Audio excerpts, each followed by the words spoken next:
This is North America and all the ships at sea. It's time for our show. Let's go to press. Flash. Hi, it's the Bob and Tom Show. Right on, right on, right on. Maybe you're right on, baby. Christy Lee at the Silac News Desk. Right on. Hello. She looks all cozy, Tom. Look at that. How You just want to hug me, don't you? You little snowball, you. A little bunch. What?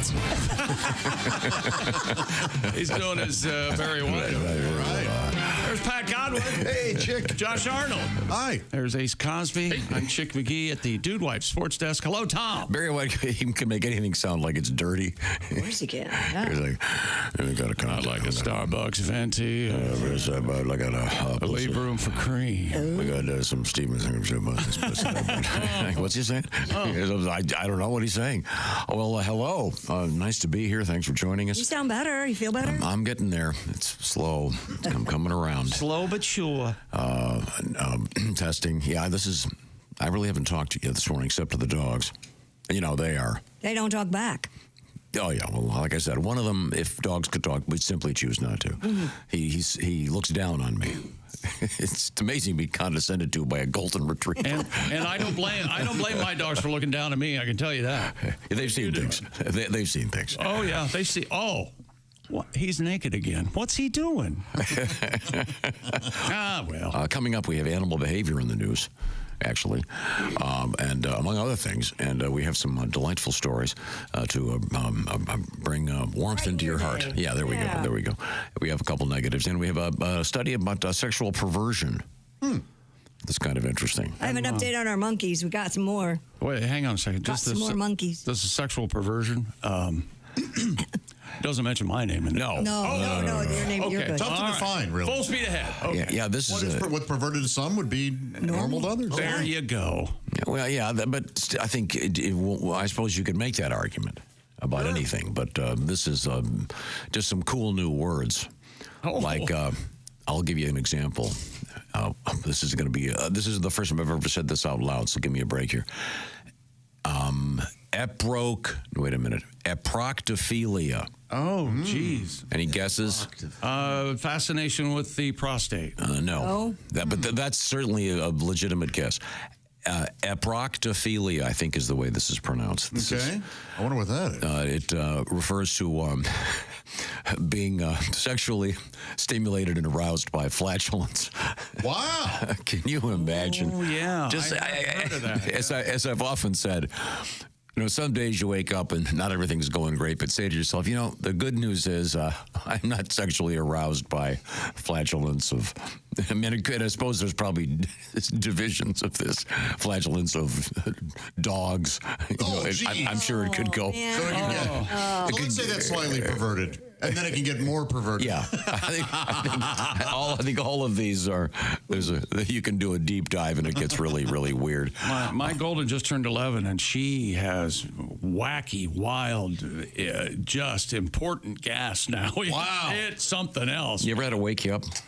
Oh, yeah. In the middle of the night, you wake up and your dog is sleeping on the floor, and you just look over, kind of open one eye, and go, all right.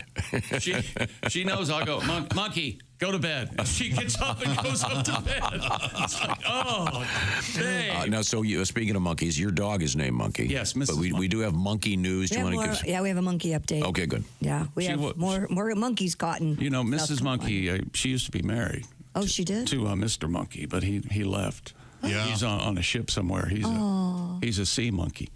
That's right. Yeah.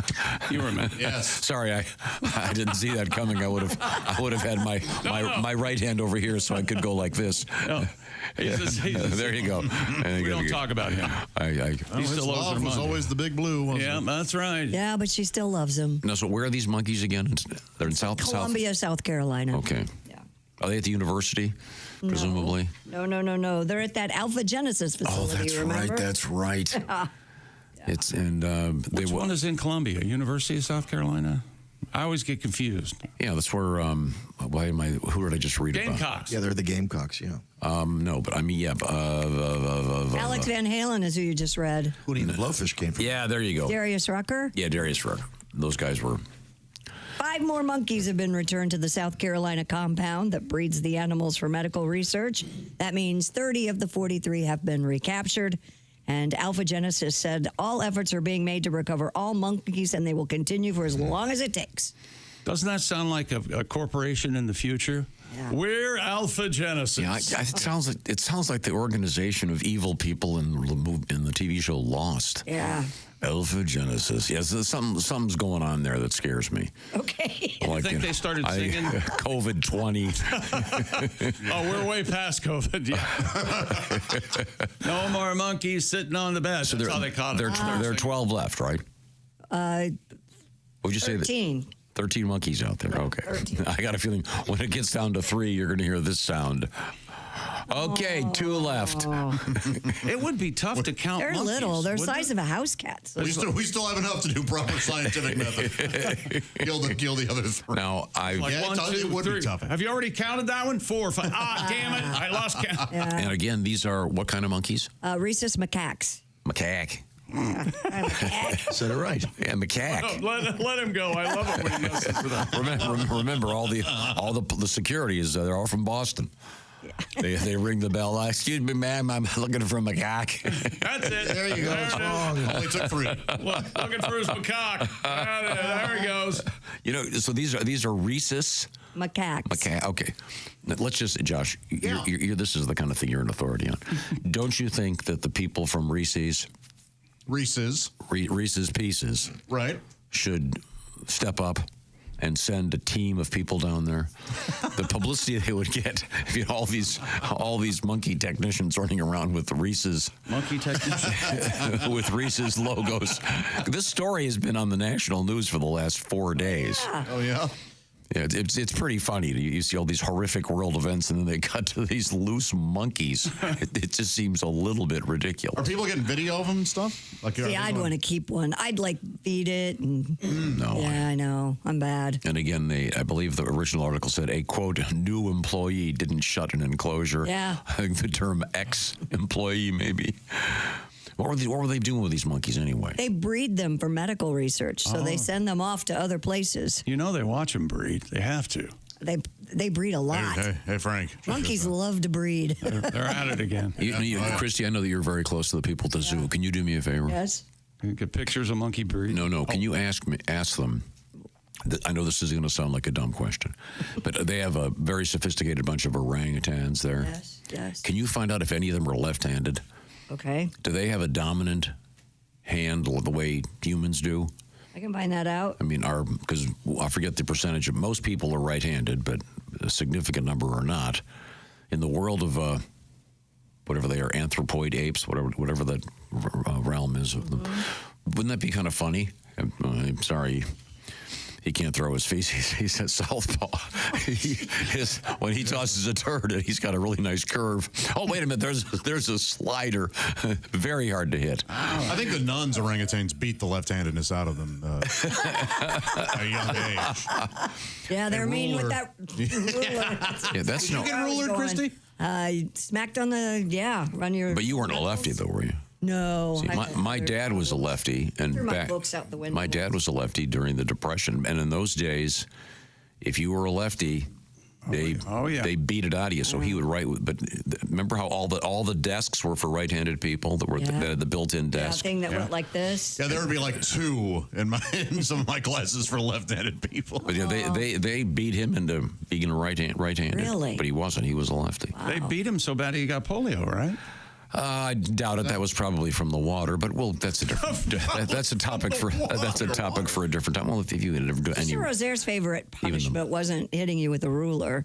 She would draw a little circle on the chalkboard, and you had to stick your nose in it, kneel down, hold your arms out, and she put a book on each hand. I'd heard tell of that, but No. you actually had to do it? It happened. I had to. They drew a circle on at the blackboard. Yep. Higher than I am tall, and I had to get up on my tiptoes to put my nose in the middle of the circle. Yeah.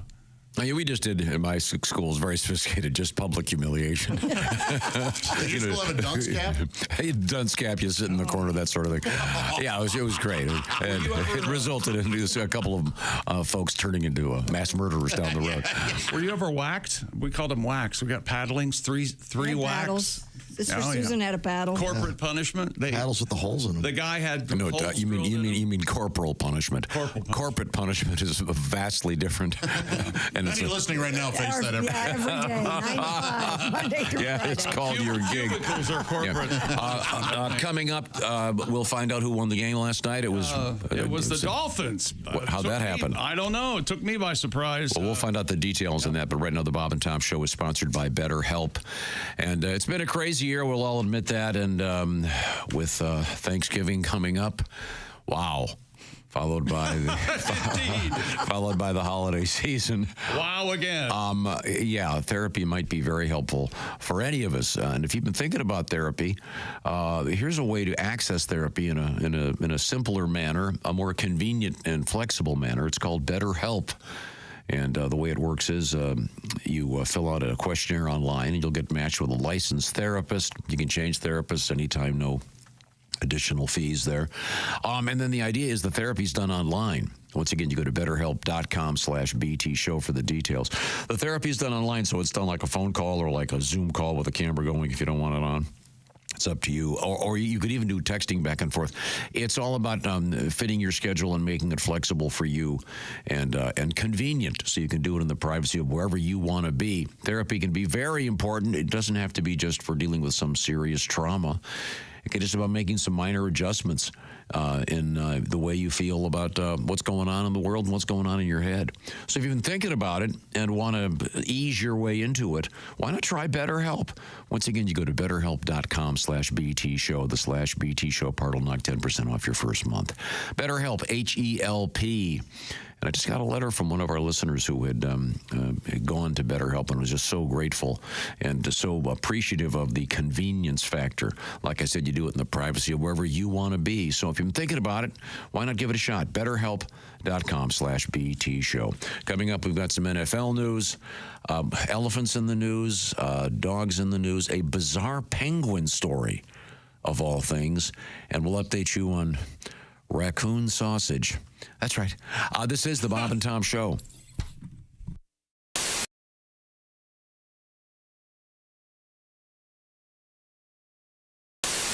All right, where's my big bowl? Hey Josh, new orange insoles are in with that deep heel cup. You should see how deep this heel cup is. Deep heel cup, you say?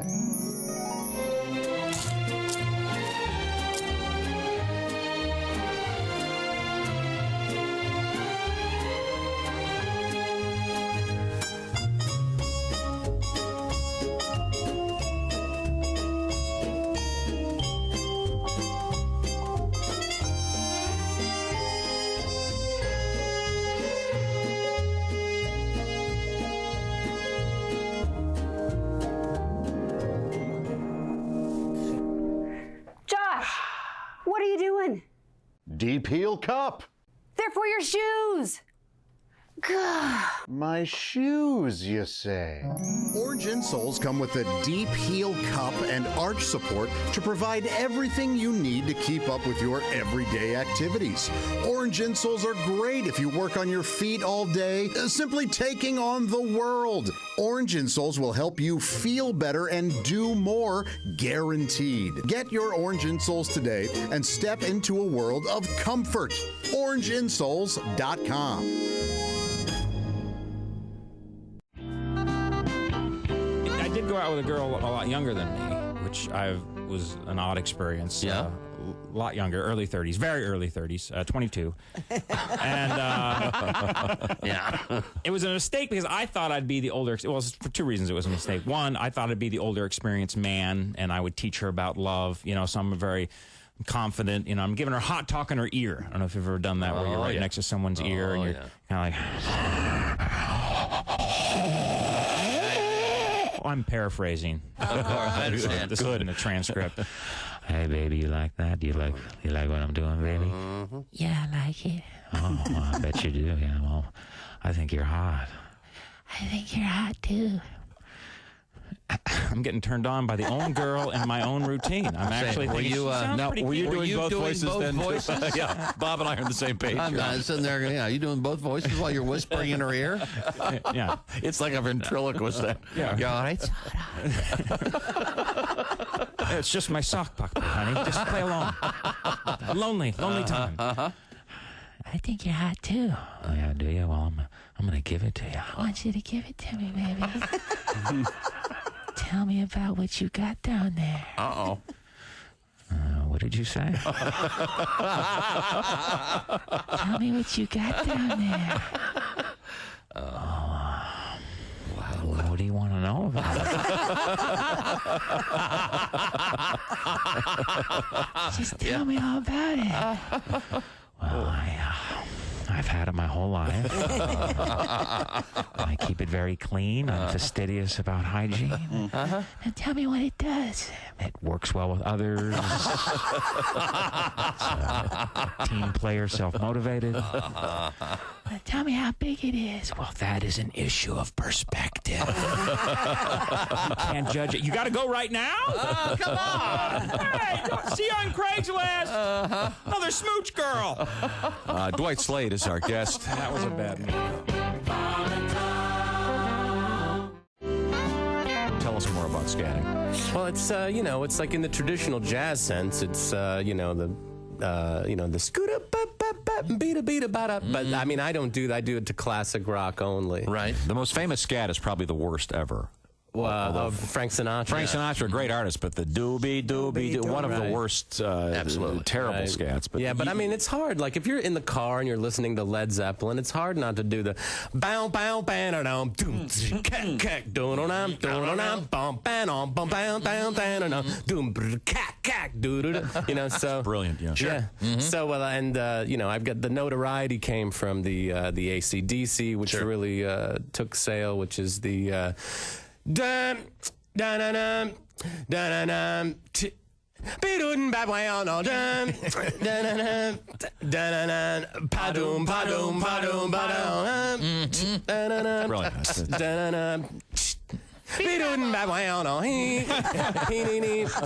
And my girlfriend's like, most people sing the lyrics. That's true. Okay. I Staring can out the scat window. Amos Moses by Jerry Reed. Oh, yeah. Let's hear it. Please. On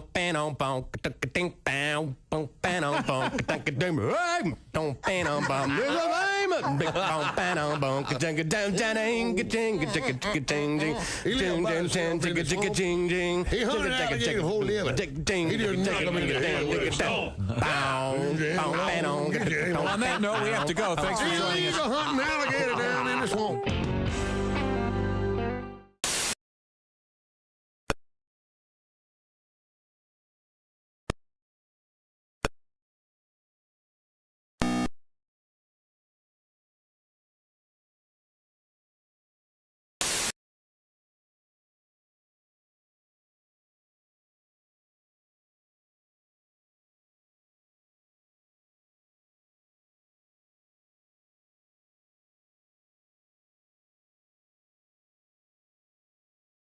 Welcome back to the Bob and Tom Show. Don't worry, we're arguing. Welcome back. Pat and Christy and Josh and Ace. I'm Chick. Hello, Tom. Let's see now. Chick McGee, of course. You'll find him right there. He is at the Dude Wipe Sports desk. I look around the room and I see the headquarters for Sidekicks Everywhere is occupied by that man, comedian Josh Arnold. Hello. And that chair today is officially designated the Steven Singer Sidekick chair for Steven Singer Jewelers. And, of course, Christy Lee, we've mentioned this. She is at the Silac Insurance News desk. I got to do a quick survey here. Okay, now, outside of my house, in the front yard, the Christmas lights are all up. Oh, okay. But they're not, I had this argument last night. To turn them on or not? No. No. Two of my neighbors have theirs on. So I ran this by the girls, and the little girls, of course, want them on. Yeah. The woman that runs the household does not. Oh. I thought you would not. I'm going to surprise you. I'm going to say, yeah, turn them on. That's what I would say. Yeah, let the girls win. Not only that, but I say November 1st. Boom. That's what they said. Everybody go. Is there some... Absolutely. Well, because November 1, all the malls were playing Christmas music. Yeah. I was in Las Vegas over the weekend, as you know. Oh, there's no better place than Vegas for Christmas. and I heard Christmas music in Las Vegas. Sure. So, hey, mister, you want a Christmas present? I'm still fading on a Halloween. Last night I watched Pumpkinhead 2 Blood Wings. Oh. I'm not quite into the... you haven't made the... yeah. You say Blood Wings? Yeah, oh, yeah. Is there a transitional movie that post-Halloween horror film, pre-Thanksgiving? You know what's pretty good is Nightmare Before Christmas is always nice because you got Halloween and Christmas. That is good. Yeah. Is that the one that's the claymation? Yeah. Tim Burton. Yeah. Yeah, that claymation's great. Yeah, it's incredible. What's the name of Santa Claus, but he has hoofs or something? Krampus? Krampus. He's the anti-Santa kind of. Yeah. It's called Krampus, Tom. Wow. That sounds like a commercial for, with ladies. Yeah, that's right. Yeah. There's a lot of great Thanksgiving movies. That's what I was going to ask. Thanksgiving horror films. Oh, there's a horror movie called Thanksgiving. Oh, really? Yeah. Mm-hmm. Does a turkey come alive and start stabbing? It's brutal. It's Eli Roth, so you know it's going to be. There's a new Santa Claus movie coming out with The Rock, J.K. Simmons as Santa Claus and the Rock. Oh, it looks fun. It looks good. The red one. Yeah, it's called. And there's Thanksgiving, where the turkey is the murderer. Are you serious? Yeah. The turkey is the murderer, Tom. So how stoned did you have to be to enjoy that one? I wasn't stoned when I watched it and still really enjoyed it, but I think it probably does aid in the best scene is when he goes to this house, the turkey, and the turkey kills the father of the house. Sure. Peels his face off, wears his face, and when the young daughter comes home and sees him, oh, hi, Dad.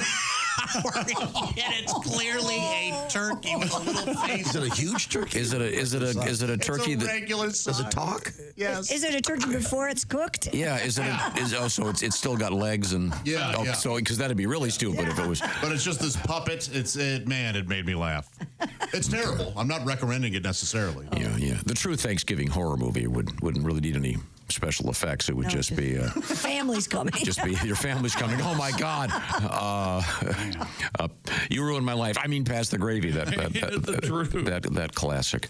Now I thought we'd get a song out of Pat since we didn't really get much yesterday. And I do want to mention yesterday a chick was asking me some questions about that Eagle show, and I was not feeling really great yesterday morning at this time, but I feel fine now. I did see the Eagles at the Sphere, and it was a brilliant show.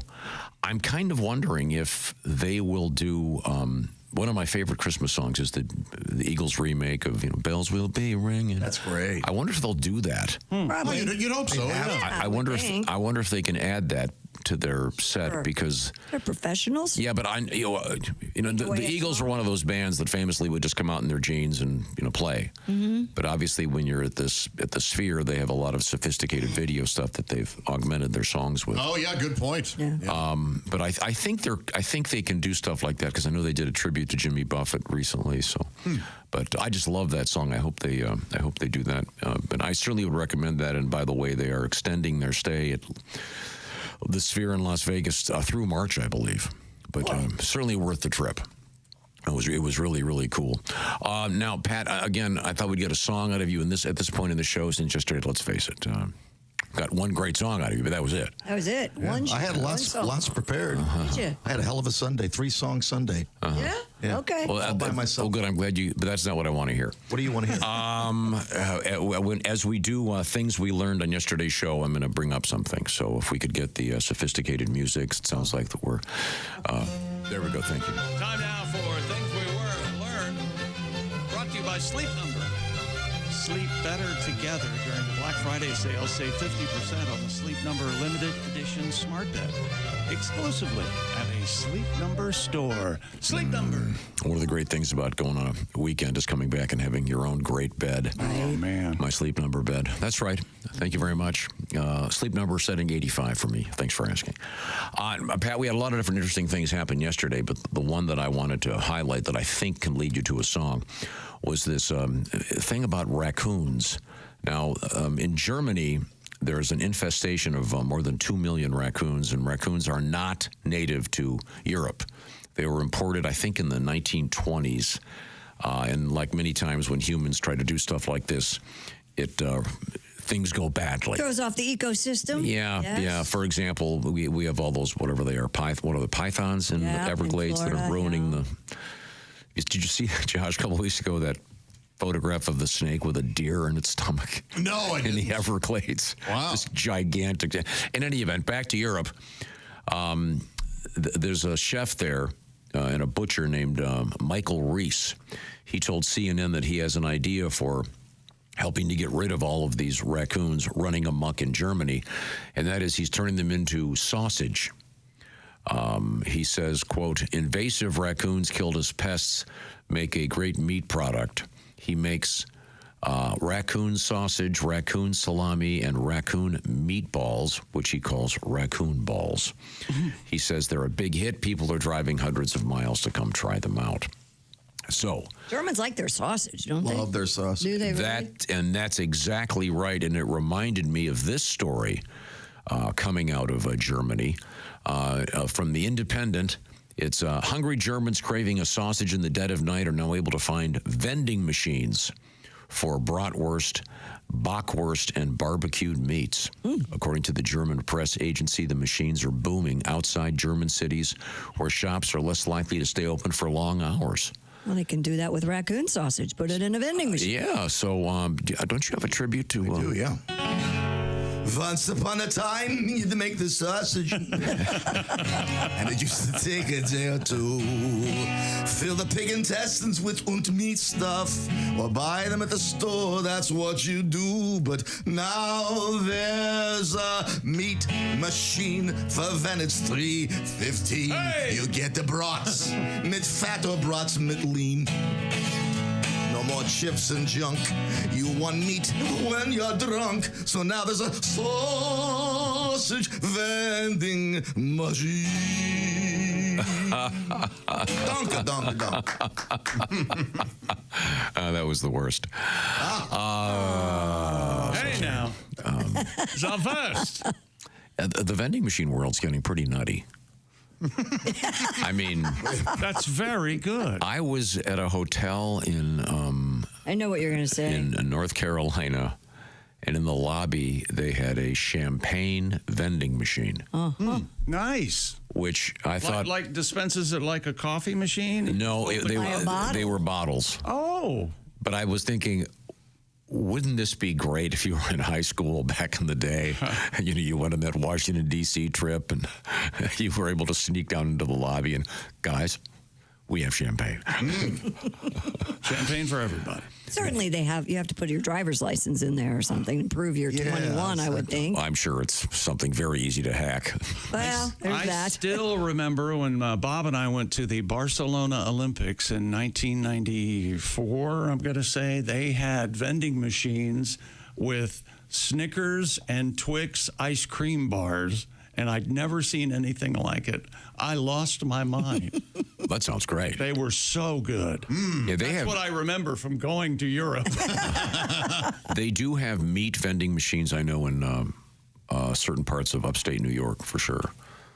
Of course, you can imagine. Would you buy meat from a vending machine? It's refrigerated. The thing is, I'm just saying, if it's 2 a.m. and you put in $40 for a ribeye and it gets caught halfway down, you're going to be beating that machine. Here's a quiz. Would you buy a tuna salad from a convenience store or out of a vending machine?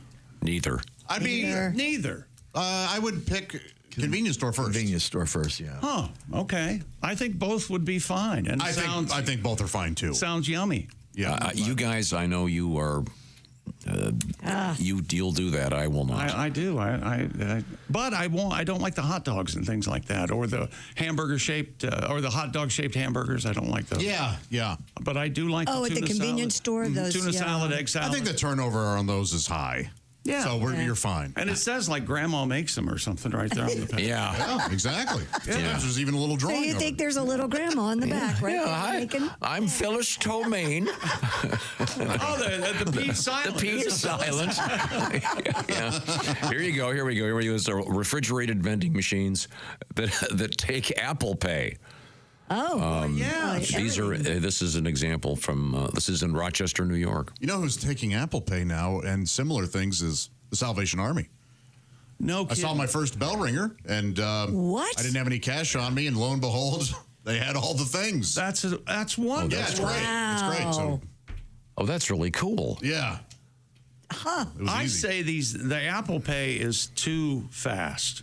They like that you don't think you're spending money. Yeah, it's like they're just giving you the stuff and waving. Look at my by. Visa bill. Yeah, you hear a boop, and that's it. Yep. But it's great. I bet I can get Josh to leave the room.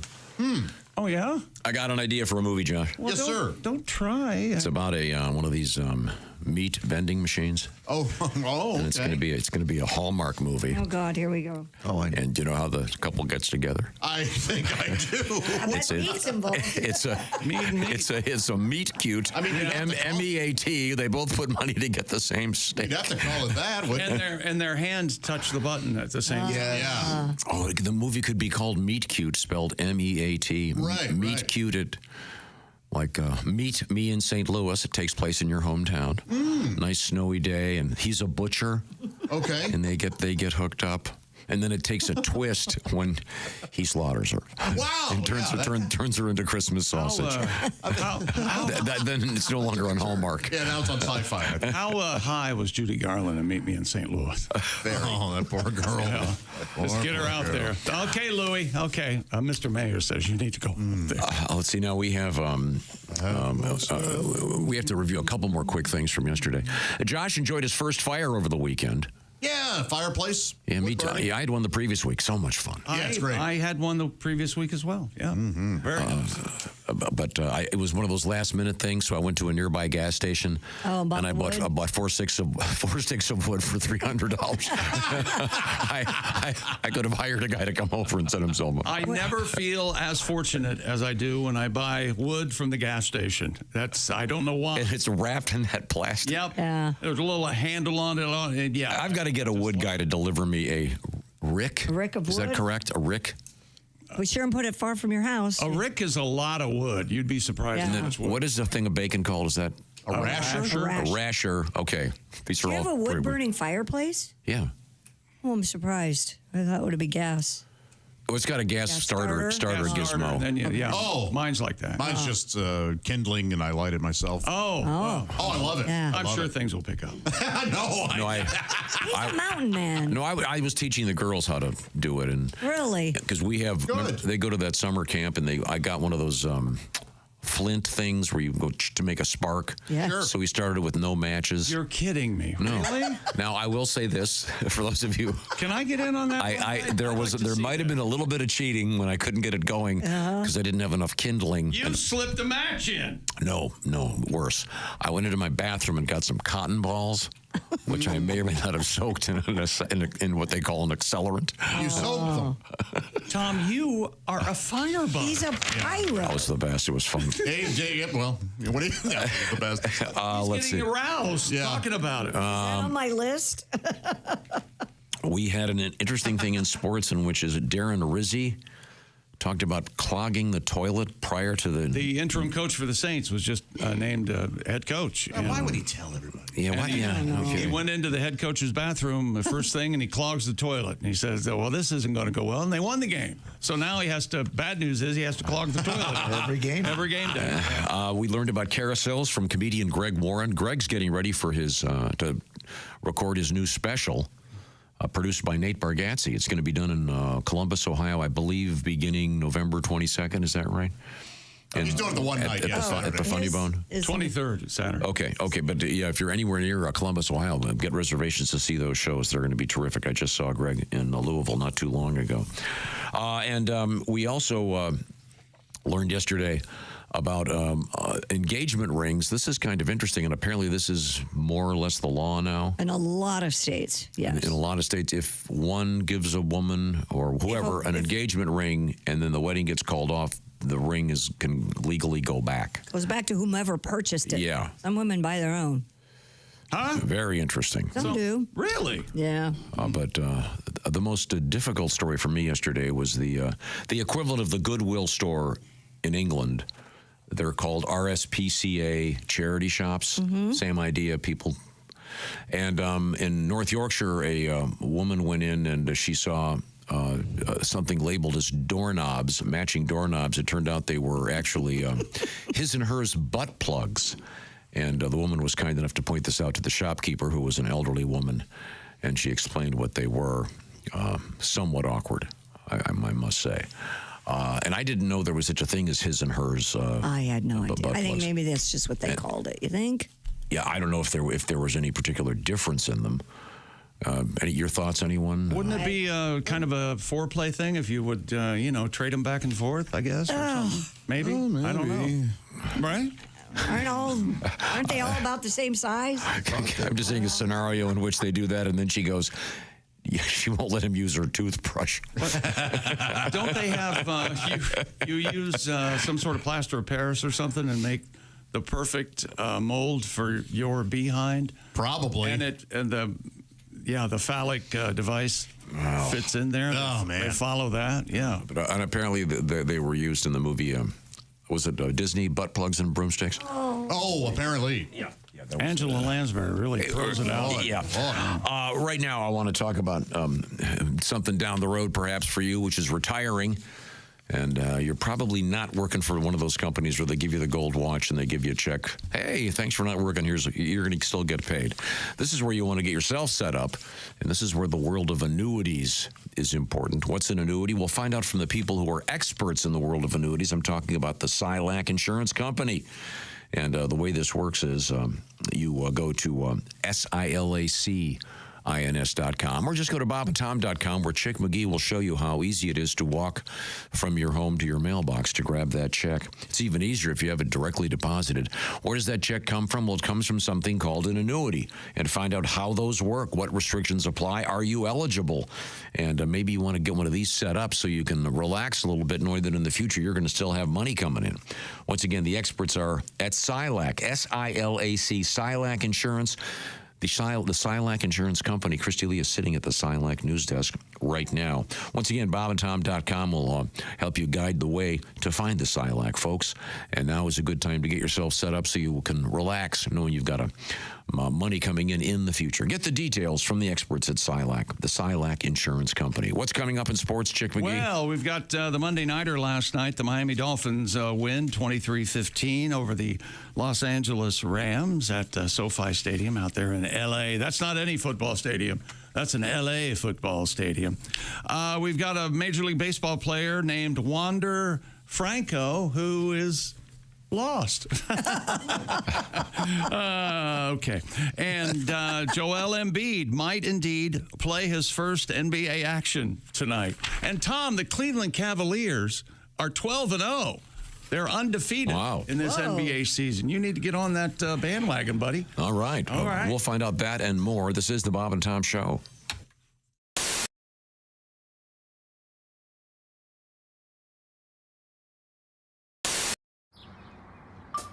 Is that Chick McGee? Why, it sure is.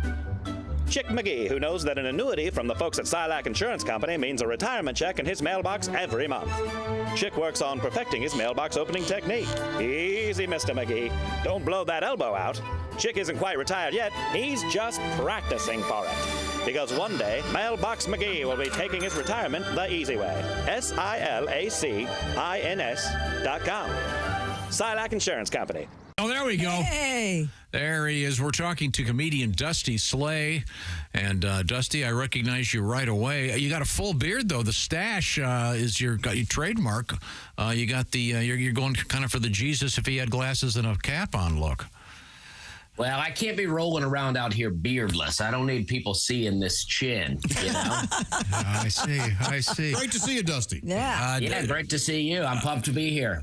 Dusty Slay is a great comedian, and he's got a Netflix special that, as they say, was just dropped. I'll speak English. It was just released. Yes. You can see Workin' Man, which got us talking about the band Rush, Dusty, when we heard the phrase Workin' Man. Well, I'm a little bit of a fan, and someone said that I might get a call from them about some copyright thing with the name, and I said, I'd love to talk to them. Let's do it. Well, you've got a tour going, and Geddy Lee has a book coming out, so we're even. Dusty has an interesting background. You were a working man there for a while. You had some real jobs. Weren't you a waiter for a long time? Oh, yeah. Well, I worked a lot. My dad thinks I'm still in high school. I don't think he thinks I've ever worked a day in my life. He goes, what's this working man thing you're talking about? But yeah, I waited tables. I used to work in Charleston, South Carolina at a restaurant called Hyman's, which is located on the same block as a restaurant called Sticky Fingers. And I'm not making that up, just telling you where it is. I remember that. That's a seafood place. Hyman's a beautiful seafood place. We've been there, too. It's great. It is great. Yeah. And you were a waiter there. Were you a good waiter? I think I was pretty good. I had a little bit of an attitude problem towards the end, but I think I was good, People would come in there and they would ask for weird things. They'd be like, they'd be like, you know what? I haven't done this joke in a long time, and I even forgot the joke. They're like, these jokes are not on the special. I didn't forget any. They're like, what's a good wine with the fried catfish, And I'm like, I don't know, a Budweiser? There we go. It's a hot joke. It's a hot joke. Dusty, you have done a number of the late night shows. Do you remember what was the first one you did? Do you remember? Very first late night, I did Jimmy Kimmel, and I never tell people to go watch that one. I feel like that one was not that good. The jokes are great, but I don't know how to prepare for a late night at that point. But my first Tonight Show, very good. Oh, cool. Well, let me ask you this. Since you've said that the Kimmel event did not go well, why don't you share? What was the first joke you did on it? Do you remember? Well, I did a joke, trailer park joke. I said, I grew up in a trailer park. We had a lot of fun, but I'm not sure why they call it a park. There were no rides in there, no water slides. We had like an occasional slip and slide or like an old tarp with some Dawn dish detergent. We put our slip and slide over a tree root one time because we was going to jump it. And that's not how that works at all. I like that very much. I hit that tree root. I just got up and got a job, Hello, my name is Alexa. Are you looking for Bob and Tom Radio? Well, it's on me. Just say, Alexa, play Bob and Tom Radio on TuneIn. Yeah, how about this? Bob, red or black? That would split it up. Black. It's a black card. Okay. Yes. Chick, would this be a club or a spade? Club. Club. See, look at this. See, we're narrowing it down. Now we're down to 13. Would you say a high card or a low card? High. High club. That'd be like 7 and up. All right, Tom. Yes. If it's a high club, it's a 7, 8, 9, 10, jack, queen, or king. Okay, jack. It's the jack of clubs. Oh, You'd jack. say this is pretty fairly chosen. Now, yeah? you're not touching the cards. I'm not touching it's been there the whole time. The cards are sitting in a little box. Jack of clubs. Jack of clubs. So when we drove in today, I was sitting in the car and I took one card out of the deck. Right. And I'll do this really, really slow. You can kind of let them know. Justin is holding all of the cards. You'll see one card in the deck is turned the opposite direction from all the rest. Yeah. One Are you card. kidding me? And that one card is... The jack of clubs. No way. Okay. Get a card. Get this guy out of here. Weird, right? Hey, we're a witch. Hey, wait a minute. Witch. Where are my car keys? Hey, can you fix Justin? We need a magician. Can you fix Chick's computer? Witch! Oh my gosh, you're just in time, Justin. It only plays Steve Miller. Yeah. Uh-oh. Are you kidding me? Weird, right? Yeah. But I was just talking about things that are disappearing. Like the sound of a typewriter is going away. I get it. I mean, I understand all this stuff. But like that little ding when you pull in the gas station, if you're under a certain age, you have no idea what we're talking about. Right. How true. Just things. Remember when they used to give you all kinds of things when you got gasoline, like glasses? That's what Bill was talking about, yeah. Incredible stuff. Even albums and stuff like that. I mean, I guess if you went to school at a certain age, you wouldn't remember what albums were or certain things. I mean, I saw a list of those things the other day with people that have. They're all disappearing. Yeah. Customer service. Yeah. Totally gone. Customer service now is everybody can understand, but nobody can help you. Yeah. It's like, yeah, I understand, sir. Yes, I know. There's nothing we can do. That's just how. I was on a plane and they had the intercom turned all the way up to like 10, and it's right above me, like blowing out my eardrum. Yep. Yeah. So I asked the stewardess, I go, is there any way you can turn it down? She's like, no, I'm sorry. There's nothing we can do. It's like, really? They installed an intercom at 10 without a volume? There's no volume. They're going to listen to it, and they're going to deal with it. That's how we're doing it on this airline. Yeah. right. And I hate flying. I hate flying like Nigerians hate spam filters. You know what I'm saying? There's a...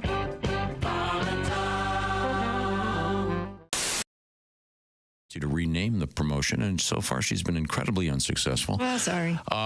You want to call it cornucopia of cash? That's nice. Josh, you want to do gravy of love? What was it again? Yeah, I like gravy. I like gravy. We need a better name for this thing. It's coming up. Hey, welcome back to the Bob and Tom Show. Man, oh man, lots going on. Busy today. Busy. Busy.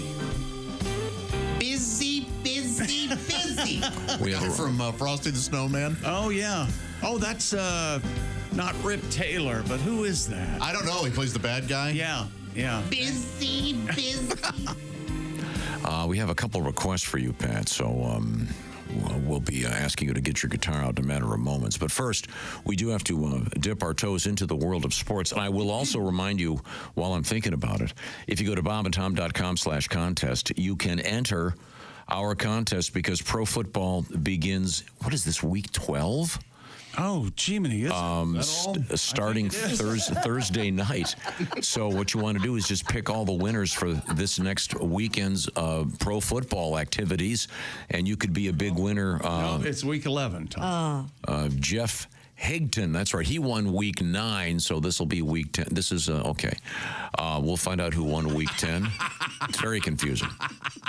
But you could be a winner once again. Just pick the winners. Speaking of which, Chick McGee, with last night's surprise shoe-in loss. Yeah, I had the Rams to cover. However, you're still way above 500. 9-4 for the weekend and 55-43 so far. Hell yeah. This season. There's free money over here, people. I give it away every Thursday on the shoe-in of the week. And that's against the spread. But make those picks, bobandtom.com/contest. You could win that $500 gift certificate from Steven Singer Jewelers. What do you got over there? Well, first I'm going to tell you about Dude Wipes. If dump your paper toilet roll. Are you using paper?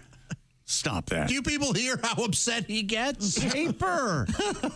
Wet cleans better than dry. Of course it does. Think about it. But wet toilet paper does not clean better. Absolutely not. That's a dead end. It's a wet cleans better than dry, and that's just good science. Try Dude Wipes for the best clean pants down. I look forward to being in the my home's smallest room and my interlude with Dude Wipes. It's like a shower in the middle of the day. And what is the famous phrase about being the king? What is it, Josh? You mentioned this once before. Oh, where even the Kaiser goes alone. Where even the Kaiser goes alone. Yes, yeah, I know what I'm saying about going to the bathroom. Do you know initially the toilet, if you will, was in the high? That's why the castles would be so tall. Is that the toilets would be at the top of like a turret or something, and it was all worked on gravity. Well, if you had to go though, and and it would fall down, gravity down to the ground, and let alone taking off all that knight armor and chainmail. You had to really time that. Didn't you? I remember the flap, named after, of course, Sir Flap's butt, who's developed the. And if you pee your pants, you rust. It's not But that's where the word toilet came from. It started turret, and then it became turlet. Very good. That's very good. The Miami Dolphins snapped their 3-game losing streak. They win last night. The Dolphins, 23-15 over the Los Angeles Rams. The Dolphins make me cry. Little hootie for that ass. Oh, he puts dolphin in a song? Dolphin, Bob Dylan, yeah.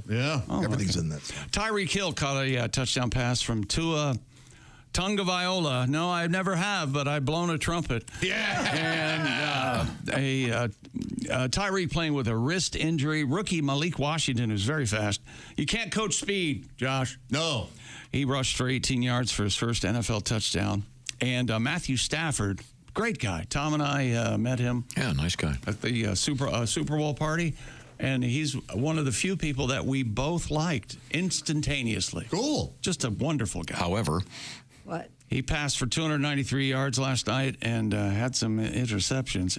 However, the Rams could not score touchdowns last night. They had five field goals, accounting for the 15. 5 times 3. Josh? That does check out. 15, that checks out.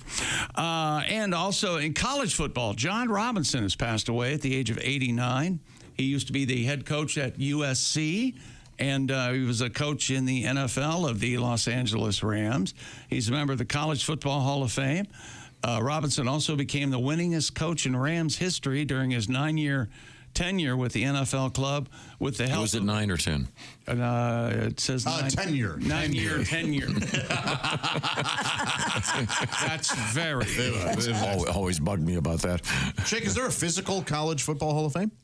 Yeah. Where It's in is South that? Bend, I think, isn't it? I think it is. Oh, okay. On the ground, Notre Dame. Yeah. Cool. Hallowed grounds of That's Notre right. Dame. I'm not in that one either. He moved. Yet. He had some help from a guy named Eric Dickerson, is why he did so well with the Los Angeles Rams. Joel Embiid expected to make his season debut, 12, 13 games into the season. He's finally going to grace us with his presence for this Philadelphia 76ers. He's not played this season because he says it's knee management. Now, they have called it load management before. That's just code for the players get tired around playoff time, and they want to conserve their energy so they have something left for the playoffs. This doesn't check out to me. When I was a kid, Julius Erving played every night. Doc signed up for every night. Did. By God. Yeah. I'm going to go out on a limb here. I'm going to say this dog don't hunt. That's exactly right. When you're paying $400 for a ticket to see your favorite player in there. And he's We're not going this game. $300 million on a 3-year contract or whatever the hell it is. And police say Tampa Bay's Rays shortstop Wander Franco has been arrested for his involvement. Oh, they found him. He's no longer wandering. It was an armed altercation in a parking lot in the Dominican Republic countryside.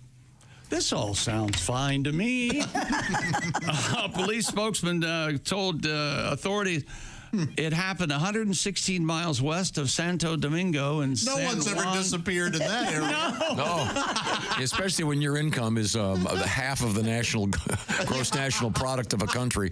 Yeah, go back there and hang out with your homies. Hell, boy. In one game, you make more than your entire family does in a year. So what do you got? Oil? Tourism, kidnapping. Okay, yeah. Is number 3. And by the way, if you're flying to Haiti, watch out for the bullets. Oh, we have a bunch of stuff to get to, and we'll get to it when we get to it. An update on the College Football Hall of Fame. And that would include, by the way, a couple of requests for you, Pat. Get that guitar oiled up, because yesterday we kind of gave you the day off. What do we call sitting out in the NBA? What's the term that they're using? Loading management? Load management. Pat did plenty yesterday. Just Pat did one song yesterday, Josh. And then had many jokes sprinkled throughout the show. Is he hired as a jokester? A songster. I do apologize. He's the song boy. The song boy chord composer. The jokes are just... composer. You're the Salieri, if you will. The jokes are extra. This is the Bob and Tom Show.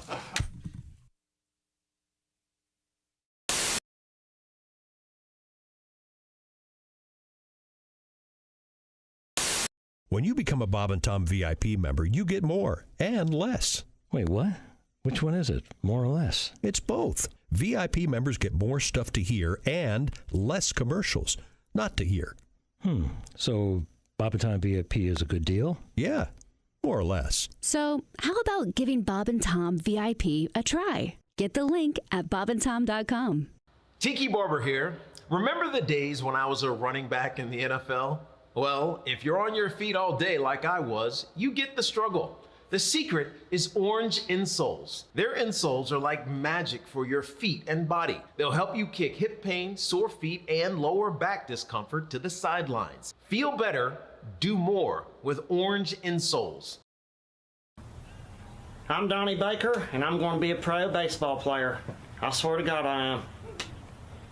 A lot of people think you get in your mid-30s and your career's over, but like I always say, until they stop scouting, I ain't going to stop playing. The fact remains, I'm probably the best player I know of. My Little League coach held me back because his son had a decent curveball. There's a certain range I've got, but I basically put my hopes in this. I had a full-ride scholarship to play ball at the University of Phoenix, but I had Tommy John surgery on both knees, so I don't... Can we stop now? I'm also a pitcher. I can pitch. I've got what they call a rubber arm. I can throw right-handed for days. I can throw left-handed for days. A lot of people, you know, I'm basically amphibious. So I've told coaches before, put me on the mound. The secret to pitching for me is I like to check the runner when there's nobody on base. It throws a hitter off. I swear to God it does. This is third base. I've been there before, but usually it was after proms, man. But I probably know more about the scoring position than anybody I know of. Basically, my knowledge of the game, I've been taught in different ways, but I've also invented things. I like to get my lead at third base backwards. That way the pitcher thinks there's nobody even here. It's a lot easier to steal home, and with my martial arts expertise, I've been trained at Discount Karate to scissor kick the catcher, and I could even break his karate artery if I had to. So there's no chance of a Pete Rose situation at home. I win it every time, especially if I got my Wolf shirt on. I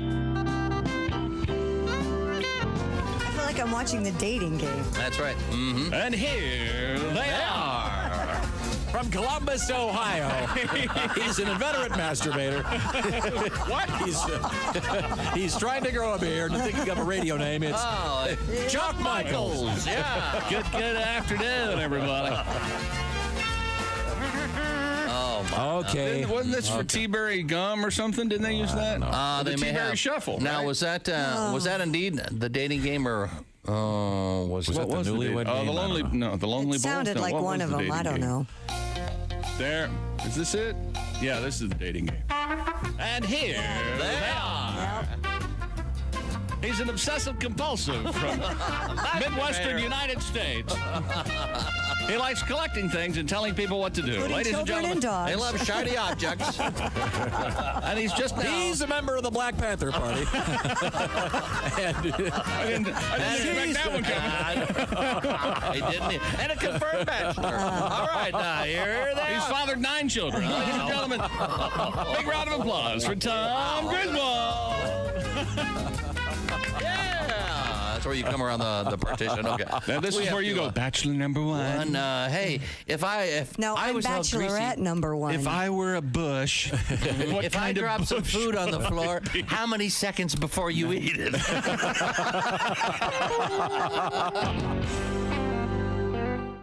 want to ask about this. These are your adopted parents. Adopted parents. You are, That's okay. right. Okay. Yeah, I'm adopted. I was actually left in a basket on the stoop of a fire station. And had I been a Dalmatian, they would have kept me. But damn your luck. Huh? Yeah, damn my luck. No. But you were that's nice though. You were adopted, and you have a good relationship with your adopted. I love being adopted. But people say things to me. I'm with my dad. A guy comes up to me. He goes, "You have your father's eyes." I'm like, "No, I don't even have his address." Wow. I think he lives near a fire station. Somewhere. I feel blessed to be adopted, but I'm curious about my culture, my heritage. I kind of think I'm a light-skinned black man. Really? Based Very on light. what? Because I'm big, you know. I got you. Okay. Banana. People, exactly. That's why it's a fun word. People ask, are you English, you German, you French? I don't know. I'm adopted. All I know about my culture is they give away their children. I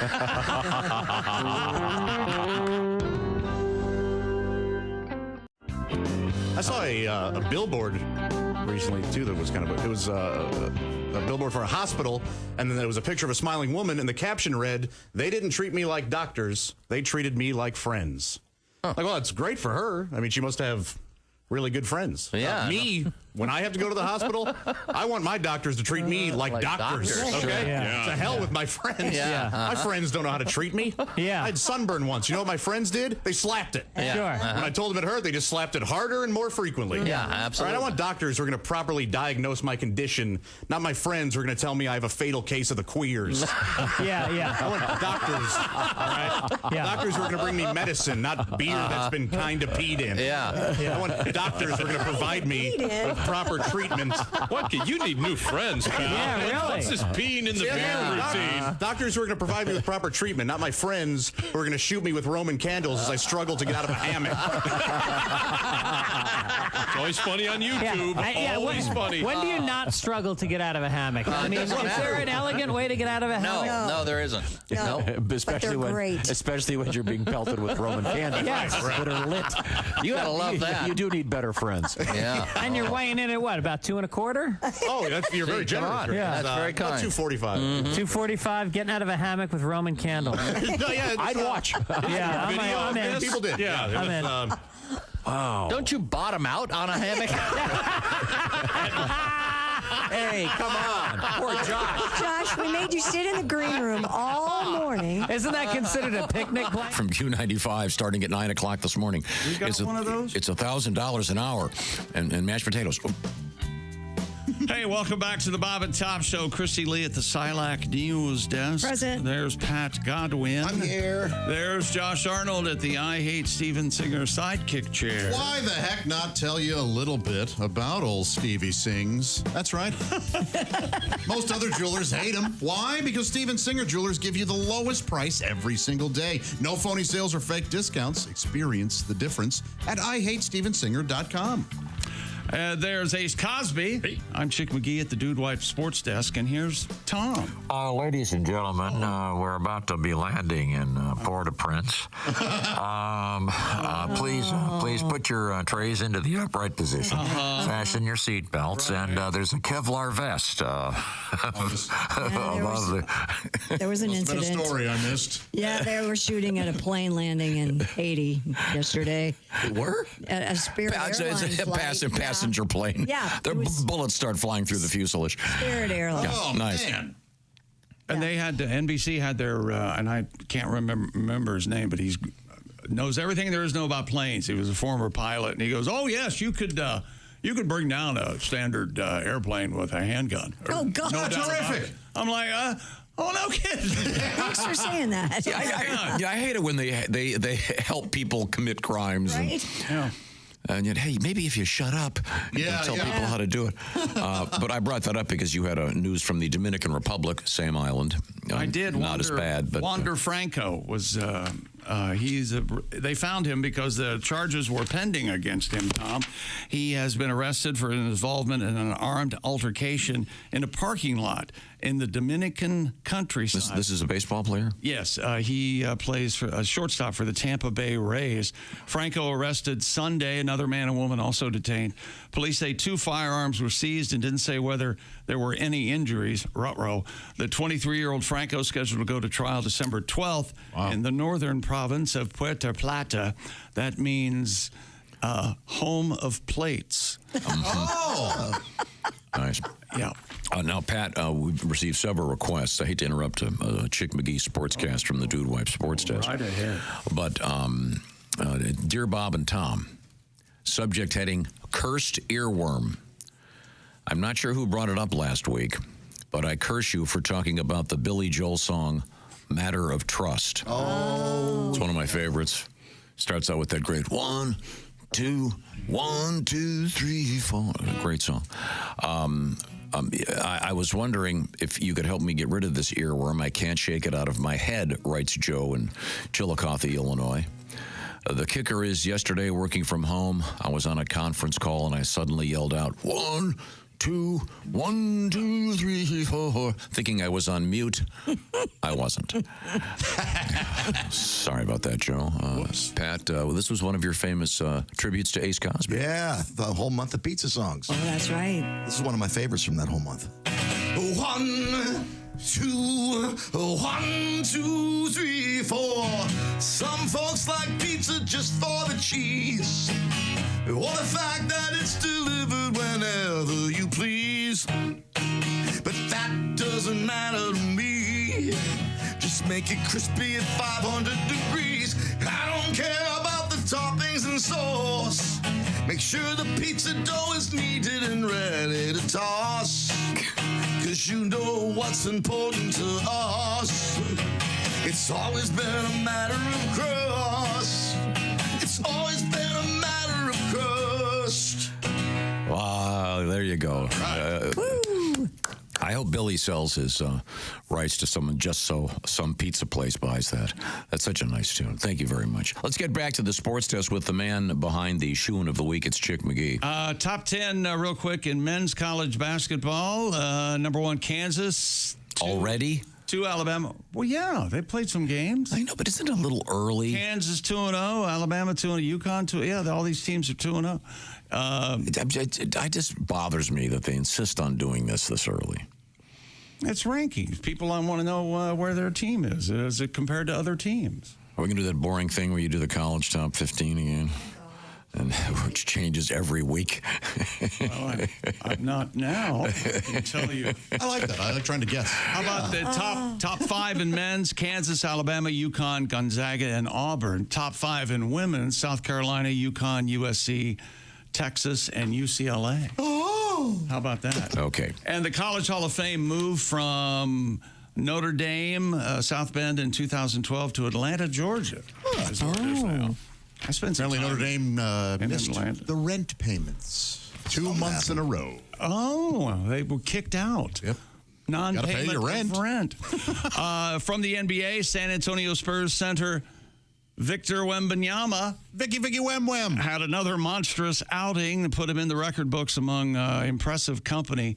Vicky Wem had 34 points, 14 rebounds, 6 assists, and 3 blocks. The Spurs defeat the Sacramento Kings 116-96 on Monday night.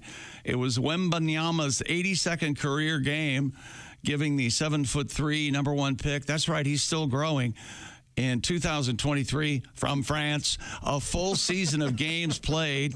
Wembanyama joins Oscar Robertson, Kareem Abdul-Jabbar, Larry Bird, Blake Griffin, and Sidney Wicks as the only players in league history with 1,700 points, 800 rebounds, and 300 assists in the first 82 games. He's very good. Donovan Mitchell scored a season-high 36. The Cavaliers beat the Bulls in Chicago 119-113. to become the 8th NBA team to begin a season with 12 straight wins. I think Golden State has the record. Donovan? With that. Must be the season of me. Season of the witch or something? I've always enjoyed his story of Atlantis. Oh, really? You're the one. Way down. I got a chance to sing that with him. Yeah. With Donovan? Yeah. Wasn't, am I correct in saying that he cursed a blue streak? Yeah, he comes out in a dress, like this white dress, but he hangs out with the sound guy. He's this rough kind of English guy, but you don't realize that. And he was like, here comes the head. Turn the monitor up, you son of a... It did not.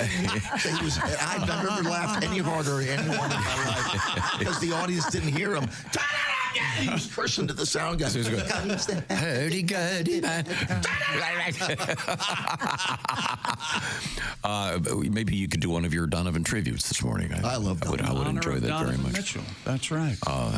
From Dallas. By the way, parenthetical to this, there is a very interesting news story coming up about Formula One and cursing. Oh, I bet there's cursing. And Formula One is going to be in Vegas, what is it, in 2 weeks? How about now? F1 drivers are fighting for the right to swear. Yeah, that's it. That's the story. According to the BBC. I didn't know you had it. Sorry. The Grand Prix Drivers Association has urged the sports governing body, FIA, to treat them like adults. Max Verstappen and Charles Leclerc, which means the clerk, punished for swearing. The Grand Prix Drivers Association also said in its letter, our members are adults. Yeah, let these guys cuss. God, for sure. Right?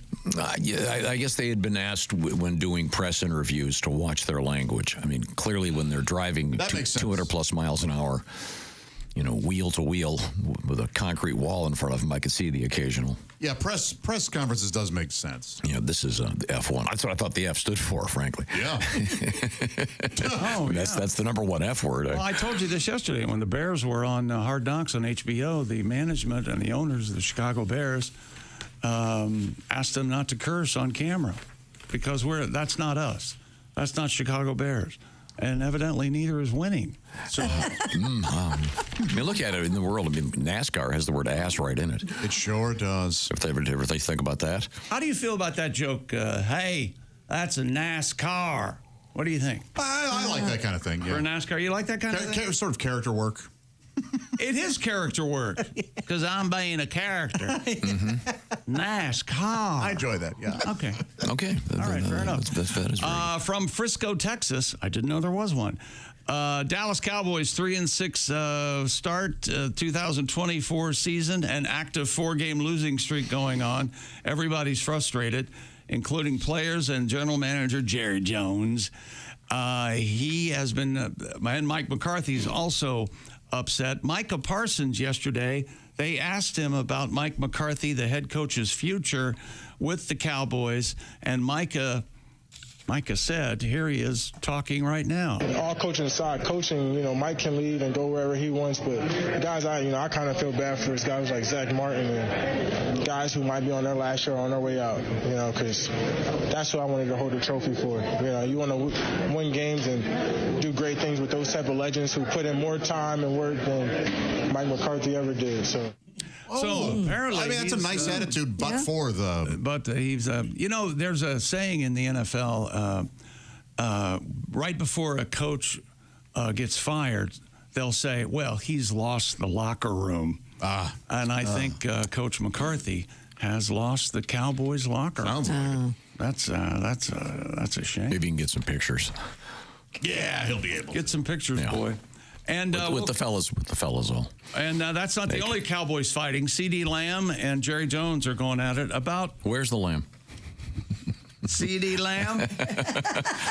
C.D. Lamb run. C.D. Lamb is driving. That's a NASCAR. C.D. Lamb. See Dick run? They're arguing about. You see Dick run yesterday? Oh, he had a good run. I saw Dick trickle. Oh dear.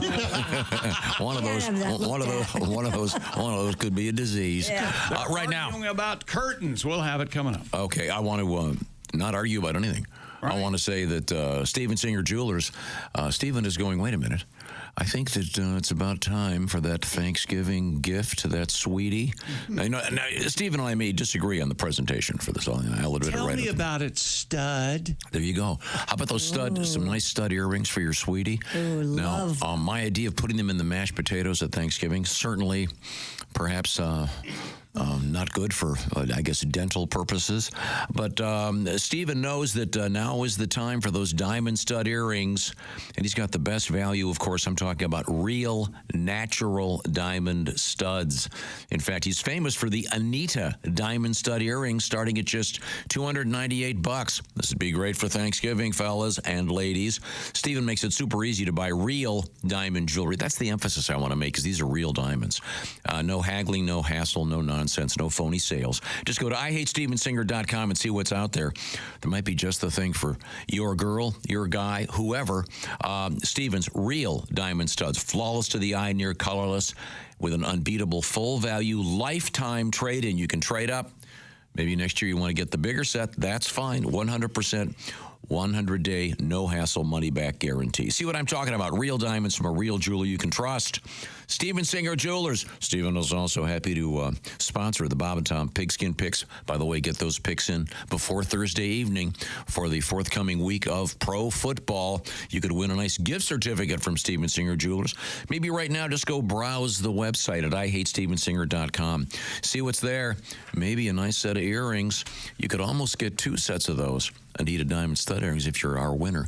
But you can be a winner just by buying something from Steven Singer. And he's a dog guy. We love him. Coming up, we have interesting stuff in the world of sports, a lot of animal news, and Frank Caliendo is going to be joining us this morning, and Costaki Economopoulos. This is the Bob and Tom Show.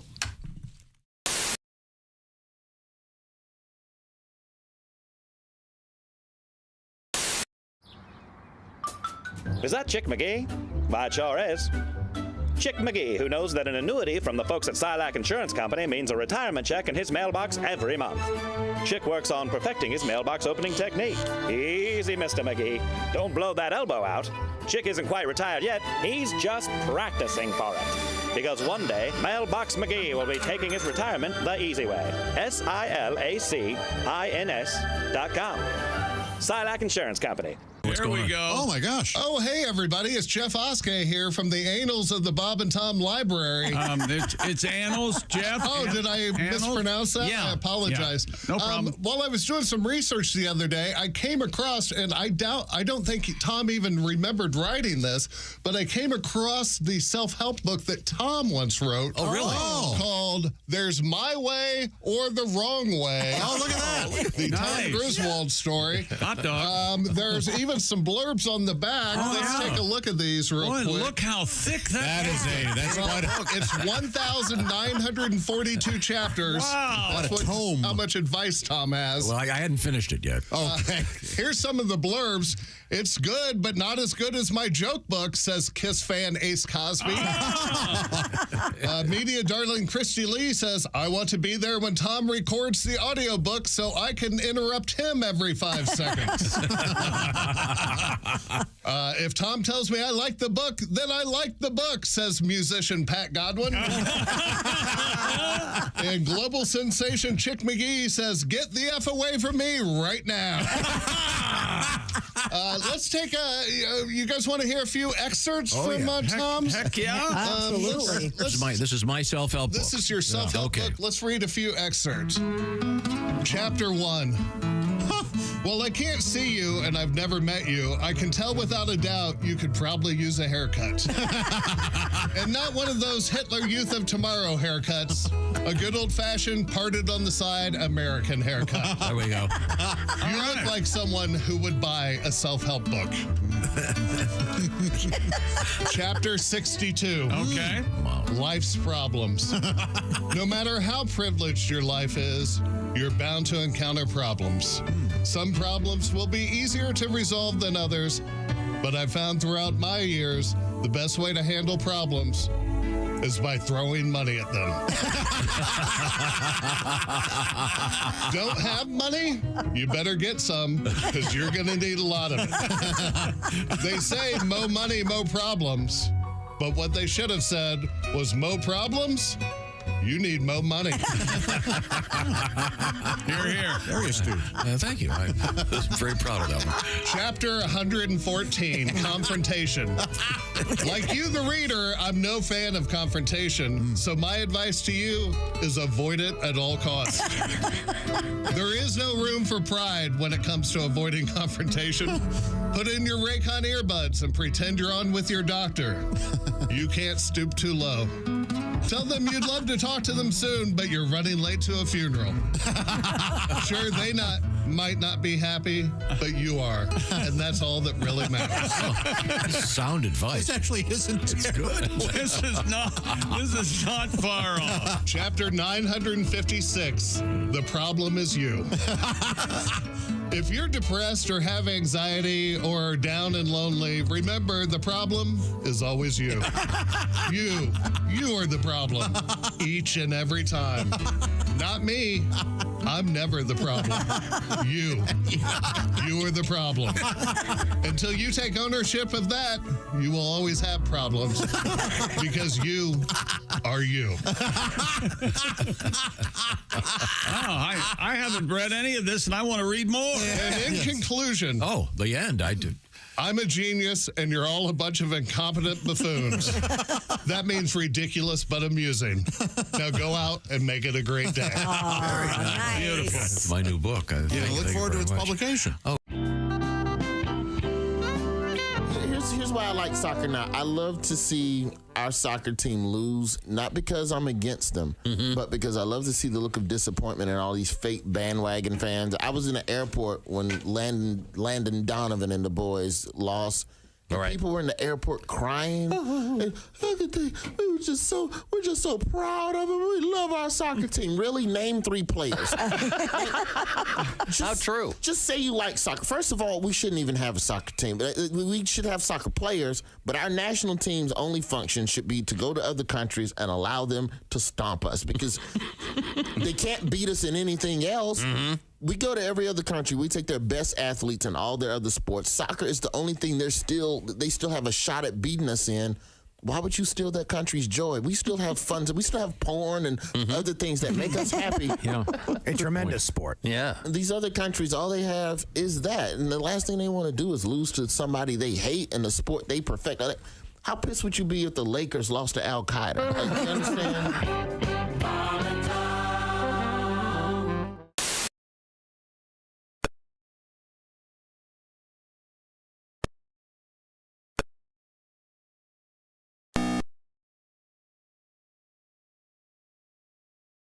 Welcome back to the Bob and Tom Show. Christy Lee's here. There's Josh Arnold, Pat Godwin, Ace Cosby. I'm Chick McGee at the Dude Wife Sports Desk, fresh from playing grab ass in the green room with Josh and Pat. Pat wins again. Don't forget, Friday night coming up, they've the big boxing match between Mike Tyson and Jake Paul. Is it Jake or yeah, it's Jake, right? There's 2 Pauls. There's Logan and Jake. One of the Paul guys is going to be boxing at Jerry World, AT&T Stadium in Dallas, Texas. Kind of a stunt, but kind of, yeah. Tyson's 57, I think, something like that. Yeah. Mike's been in here. I would not want to take a punch from Mr. Tyson. Yeah, Jake Paul's ripped, man. Have you seen him? Hands as big as dinner plates. But I believe we have a special correspondent. There we go. It's our special correspondent joining us on the big screen. I can see him over there. What's happening? That's right. It's Jeffrey the Geek here. Hey, Jeffrey. You've heard of Jimmy the Greek. Well, I'm Jeffy the Geek. Oh! That's right. With this week's fight prediction and breakdown. The fight of the year this Friday on Netflix. Influencer and huge douche Jake Paul takes on the over-the-hill toad venom drinking, mushroom tripping, pigeon racing boxing legend Mike Tyson. Let's talk about it. Yeah. The 2 will go head-to-head for 8 rounds at AT&T Stadium in Arlington, Texas, using 14-ounce gloves this Friday night. Will 57-year-old Rusty Iron Mike make everyone over the age of 40's night by knocking out the problem child, Jake Paul? Let's give the rundown. Mike Tyson's fought Holyfield, Larry Holmes, Michael Spinks, Buster Douglas, but that was many, many moons ago. Jake Paul has fought a bad case of acne, but he's up and coming. He's no slouch. Jake has the best trainers, dietitians, doctors, and coaches that money can buy. Mike Tyson has a weed farm and a podcast. He's a king. He's a Don. He's just not Don King. Thank God. People say that Mike may be ruining his legacy by fighting Jake Paul. What if Jake Paul knocks him out? So what? Jake Paul knocked out a 58-year-old. 58-year-olds accidentally knock themselves out all the time. It's no big deal. 3 weeks ago, I knocked myself out when I bent over to pick up a potato chip, caught myself on the corner of the table. Was I out for 1 minute, 2 hours? Who knows? Yesterday, Jake Paul brought Mike Tyson a $10,000 pigeon. Thank you, Jake. It looks like a low budget pedigree. I'll feed him to my falcon, Mike Tyson said. Yeah, that's what's going to happen Friday night. Paul will be the pigeon, Tyson the falcon. I think if the fight goes longer, the worse it is for Tyson. The fight's already starting 2 hours past his bedtime. Tyson training looks like a beast. Tyson may be pushing 60, but I'm throwing down 300-1 odds that Logan will be pushing his brother Jake around in a wheelchair after this bout. My final prediction, Jake Paul has the most punchable face in media, but Mike Tyson is the best puncher I know, so I'm laying a cool $500 that Mike AARP Tyson will knock out Jake Pigeon Paul in the first 3 rounds. Ooh. The odds of Tyson being able to read Dr. Seuss's Green Eggs and Ham after the fight, 20-1, which is up from his 3-1 odds from before the fight, which are the same odds that Jake Paul can still eat green eggs and ham after the fight. I'm Jeff Oskey, and this was the sporting news I failed to mention. Yeah, right. Thank you very much. Jeffy the Geek. What time is that going to, are they going to have the usual 2 hours of? Well, everything that I can gather, the entire thing gets underway 8 o'clock Friday night Eastern, 8 Eastern. And then there are a couple pre-fights, undercards, as they say in the boxing world. And is this pay-per-view or free? No, it's on Netflix. Absolutely. Just if you got Netflix, dial it up. But you have to buy Netflix, of course. But then it says Tyson and Paul will start their walk at 10 p.m. Eastern, whatever that means. I think it means that's when they're going to walk to the ring. So there'll be a lot of chat, I'm guessing. Yeah, these boxing matches, they never get underway until like 10 or 11 o'clock Eastern because of Vegas and stuff like that. Okay. And it's taking place at Jerry World? In Central Time Zone in Arlington, Texas, where the Cowboys play. And you know that thing that Jeffy the Geek said about Tyson saying, "Oh, this looks like a cheap pigeon. I'm going to feed it to my falcon." That is what Tyson said when he was gifted the pigeon from Jake Paul. He was irritated by it. I wouldn't want to irritate Mike. No. Even at this age. No. He's been working out. Have you seen him? Was it meant to be a sign of respect? Giving Tyson the pigeon? I don't think so. I don't know.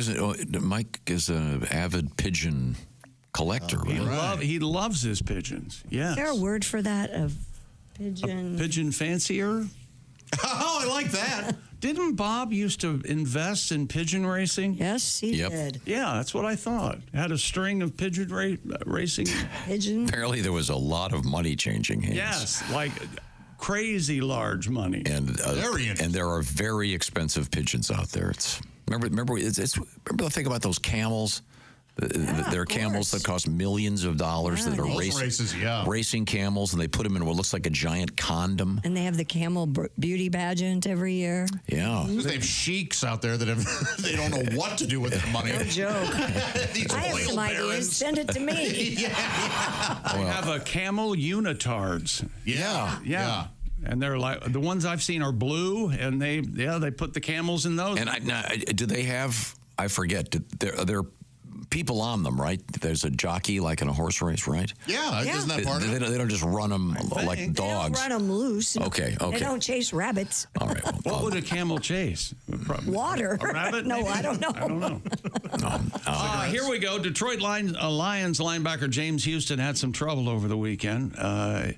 Highlights from his game against the Houston Texans went viral for all the wrong reasons on Sunday. During a game against the Texans, the Lions linebacker appeared to mess his pants mid-game. What? That's why they shouldn't wear white pants. And he was wearing white pants and white jerseys. There it is, Tom. Oh, that's a shame. Guy. While chasing down a Houston ball carrier, Joe Mixon, I believe, I don't know, the defender's pants became a topic of conversation on the internet. A large yellow-brown stain was very visible. It's diarrhea. Viewers immediately ran with James Houston had, in fact, pooped your pants. What's your problem, weirdo? And Houston... What's your problem, weirdo? Tweeted back, "Calm down. I sat in Gatorade," is what he said. Okay. Boy. Wow. I mean, I don't know about it. I don't know if I believe that. It's a little deep in the crevice. Wouldn't it be on your cheeks? Cheeks. Oh, poor guy. All righty, well. Yikes. I sat in Gatorade, and then it caused me to crap my pants. Did he stay like that the whole game? Oh, man. That would keep people away from him. Was it in the first half or the second? Was he able to? I don't know. I hope he's not a center. He's a linebacker, so there. Stupid world record. More than 1,000 mariachis gathered in Mexico City's main plaza over the weekend. It was awful. Well, this would explain all of them. That's all of them in the world. I went to a Mexican restaurant. There were no tunes. They must have all been in Mexico. This was the big conclusion to a mariachi congress celebrating mariachi music. The musicians, many of whom had arrived in Mexico's capital from other cities, played classics including Cielito Lindo. Oh, sure. We all know this one. That's it. You know who this is? No, I'm not up on my Spanish music. Tito Fuentes. Trini Lopez. Trini Lopez. Is it Trini? Yeah. See you. I just remember being with Chick at a Mexican restaurant, and they had the mariachi band, and they're like on their 5th song, and Chick goes, "You just played that." Every time they start a new one, you just played that. I like that one. It's not clear if the recent gathering officially broke a Guinness World Record, but 1,000 mariachi. Sounds like a lot. It's not clear yet. Really? I think let's just say that it did, and give them the record, so we don't have to do it again. I wonder if they do requests. Mariachi bands? I wonder if they do like Sweet Caroline. Do they do a bunch of the? Maybe. Da, da, da. You like that? You love Sweet Caroline. I don't like the group. They played it in Germany. I know that. Oh, that's everywhere now. That was I am the Frito Bandito. Yeah, it was. What that music is. They have to bring That's that why back. we know it, I think, so well. Oh, that's It was a commercial. Yeah, but that's a classic. That's like the. Yeah. I'd never heard it till the Fritos people. Me neither. I'd never heard the Fritos thing. I think it was a little before my time. I'm sad that I missed the Frito Bandito. Did he look like a corn chip? Oh, yeah. Yes, I assume that's. Are you ready? By now, real that is somewhat politically incorrect. Well, and disrespectful, I think, to these songs. Let's find out together, shall we?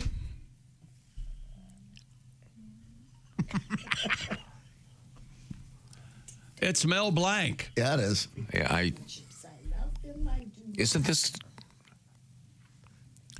disrespectful to the original? I don't know. I mean, the Frito Bandito already is somewhat disturbing. Bandito not the word? Bandito's the word. Yeah. Okay. Oh, okay. Boys and girls. Okay. The thing about the Frito Bandito, hey, that is no more offensive than, "What's the matter, Tammy? Are you sick?" You're as guilty as Mel Blanc. Oh, we know. No. Worse. That was what, 15 years ago that you guys did it? Oh, yeah. At least Mel Blanc did it in the 60s. That's true. I just think the characterization of someone of Mexican heritage as being a bandit, I think is a little the larger bit point offensive. It is funny that he would shoot you for Fritos. This is the era where for a certain cigarette they'd give you a black eye. I'd rather fight than to switch. Yeah. I think the larger point is we remain blameless. I think everyone should remember. Okay. And you remember Speedy Gonzales on the Bugs Bunny cartoons? Mm-hmm. Sure. Do you remember there was a Slowpoke Rodriguez? I loved Slowpoke. He didn't run fast at all. You know why? Because Speedy said he carry a gun. Yeah. I'm not sure any of these really are all that honorable. Those are the cartoons I was raised by. Same here. Slowpoke was so funny. Yeah, I'm just wondering is Salito Lindo, is that a sort of a? I don't know. Like a national anthem type song? I mean, is it a fun song to begin with, and that it's okay to make fun of it, or is it something? I don't know. Let me look up the lyrics in English. What's the name of it? I really don't think the Frito Bandito people. See, on this show, we don't like to take songs that are serious and make fun of them. Pat, I have a request for you, Pat. Oh, okay. I started just sling this at you with no warning, but apparently we missed the anniversary of the sinking of the Edmund Fitzgerald. And I need documentation on that. It was on CBS Sunday Morning Sunday, and I went, oh, no. I knew about it. I didn't say nothing. How does that feel, Tom? Notice I didn't say You've anything ruined either. all of our lives. Dear Bob and Tom writes Michael Downey, what gives? 11/10/24, the 49th anniversary of the sinking of the Edmund Fitzgerald. Not a word about it from you? I thought the ship was a little small. I thought it was just huge. It wasn't that big. The Edmund Fitzgerald was huge. Didn't look that big in the picture. It's very big. It's in the bottom of Lake Superior, sadly. This is from Mike. Hey, Mike Downey, thanks very much for taking the time to point that out. But again, I think it's somewhat disrespectful for a great song like this to be turned into to a cheesy song about Fritos. Did we find out what So on this show, we would never be that disrespectful. And now, in honor of the Edmund Fitzgerald, Pat, you. Oh yeah. It sits down below like the ship we all know, the rectum of Ella Fitzgerald. Will you look at how sad Pat looks? She'd scout when she sang, and her bottom would bang. A disaster when the winds would come early. The Fitzgerald family emailed me, said stop singing about poor Ella's rectum. I said I'll do my best, but Tom has a request, and it's very hard to reject him. So here goes. A doctor, it said, would always turn his head when performing her colon procedure. Colon procedure. There's polyps in corn and Louis Armstrong's horn. The rectum of Ella Fitzgerald. Thank you very much. Thanks for that request. See how much joy it gives your boss? It does. Oh, yeah. And the thing is, that might turn someone on that has never heard of Miss Fitzgerald and listened to some of her great music. Oh! Really? That's how you justify this? Oh, I can justify it 15 different ways. I did find out that Cielito Lindo is a folk song from 1880-ish. Mm-hmm. Wow, it means lovely sweet one. Oh, it's a great song. Yeah. Everyone knows it. So I think it's probably okay to make fun of it, although I don't know if they probably didn't have to buy the rights at FIFA, at Fritos. Popularized in 1882. I don't feel like they're making fun of it. I think they're just using it. Oh, you mean in the Fritos commercial? Yeah. I grew up on that, so yeah, I mean. Is the Frito Bandito, has that been retired? It's been. Absolutely. I mean, it was retired before I was a kid. And then they had the Chihuahua, remember? Yeah. Fritos has a good product, don't they? It is great. Man, Yep. oh man. Yep. Sure Nothing else tastes like a Frito. Yeah, we could probably do a whole show about unfortunate retired Didn't we? commercials. like Fred Flintstone with cigarettes. And, Hey, man. Hey, Fred. How bad did they... Hey, can I bum one barn? Can I bum one? Hey, can you roll one barn? I'm Fred Flintstone for domestic abuse. Oh, boy. When she won't listen. I mean, these were terrible back then. When we come back, we'll change the subject and not talk about terrible things.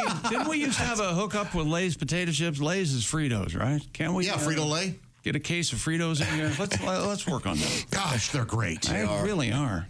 You ever just toss them over a bowl of chili? That's fantastic. Yeah. That's a meal. You're good. And plenty of salt. Oh, they're beautiful. Coming up, do we have any more sports? I seriously want some now so bad. Okay, and we have. I think we're going to talk orangutans. Yeah, we are. And we have weird news about butter in the news.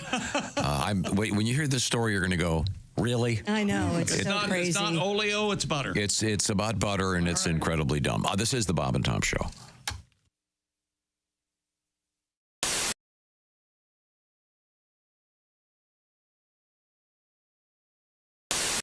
All right, where's my big bowl? Hey Josh, new orange insoles are in with that deep heel cup. You should see how deep this heel cup is.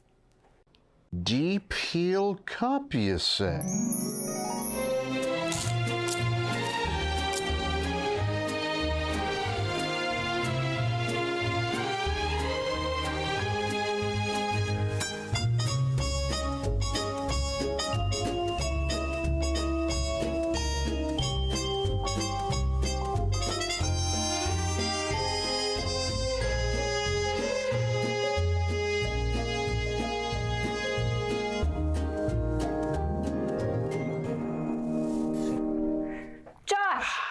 What are you doing? Deep heel cup. They're for your shoes. Gah. My shoes, you say? Orange insoles come with a deep heel cup and arch support to provide everything you need to keep up with your everyday activities. Orange insoles are great if you work on your feet all day, simply taking on the world. Orange insoles will help you feel better and do more, guaranteed. Get your orange insoles today and step into a world of comfort. OrangeInsoles.com. I haven't seen you much the last few years because you are like me and you have some young children. My youngest right now is 1.5, and I've got a 4.5. What are yours? The wife and I were about 18 months into a pregnancy scare. And it's boy or girl scare? This is a girl scare. It's getting downright horrifying. I got to be honest with you. She's not even 1 yet? She's going to be 1 next week, and I got a boy that's going to be a 3-year-old. Perfect. Greatest age of all time. It's like having a talking dog. Yeah, but if the dog didn't do anything you said. Just get off the chair. Can't you see I'm bigger than you? Can't you see that? Brilliant. Look, here's the deal. This is 2 kids now, and anybody out there listening, if you don't have kids, way to go. Keep doing that. We're all very proud of you for not having kids. But do this for the rest of us with kids. Would you quit judging people's parenting? That would be. Now I realize I'm hypocritical in this. I realize that I came in for years and I talked about people's terrible parenting. I remember the jokes. I know the things that I said. I know that I talked about the child leash, and I can't believe they have a child leash. And, when I go home, what is there, a stake in the middle of the yard with a chain attached to it during the day the kid could run and dig? Now you want one. I want my kid trussed up like Hannibal Lecter. I want something over his face that he has to bite through to get out. And he would bite through it. But I understand I'm hypocritical. I understand that when my kid throws a temper tantrum at the store, it's because he missed a nap. When your kid does it, it's because you're a terrible parent. It's because you don't feed him the right foods, you're neglectful, probably just a bad person. In general. Correct. I understand all that. Right. But I'll take it from those that have kids. But if you don't, every time there's a news story about terrible parenting, my single idiot friends, they go, my mom never would let that happen. She knew we were 100%. That woman in Cincinnati last year that dropped her kid in the monkey cage, and they had to shoot poor Harambe. Let me tell you something. I got a toddler. He's been in 4 gorilla enclosures. Sure. It's got to be half a dozen cockfights. I saw my kid in an ISIS propaganda video, man. You can't watch them all the time. There I am, scrolling through the internet. He's running through tires. He's got a rifle above his head, yelling about jihad. We're not even that far in the alphabet yet. You can't watch them all the time. My mom knew we were 100% of the time. Your mom didn't know where you were most of the time. I have 2 kids. I have no idea where either of them are right now. I imagine still in the car. It's been a couple hours. You can't watch them all the time. When you become a Bob and Tom VIP member, you get more and less. Wait, what? Which one is it? More or less? It's both. VIP members get more stuff to hear and less commercials to not hear. So Bob and Tom VIP is a good deal? Yeah, more or less. Hey, looking for the link to sync with Bob and Tom VIP? Yeah? It's right there at bobandtom.com.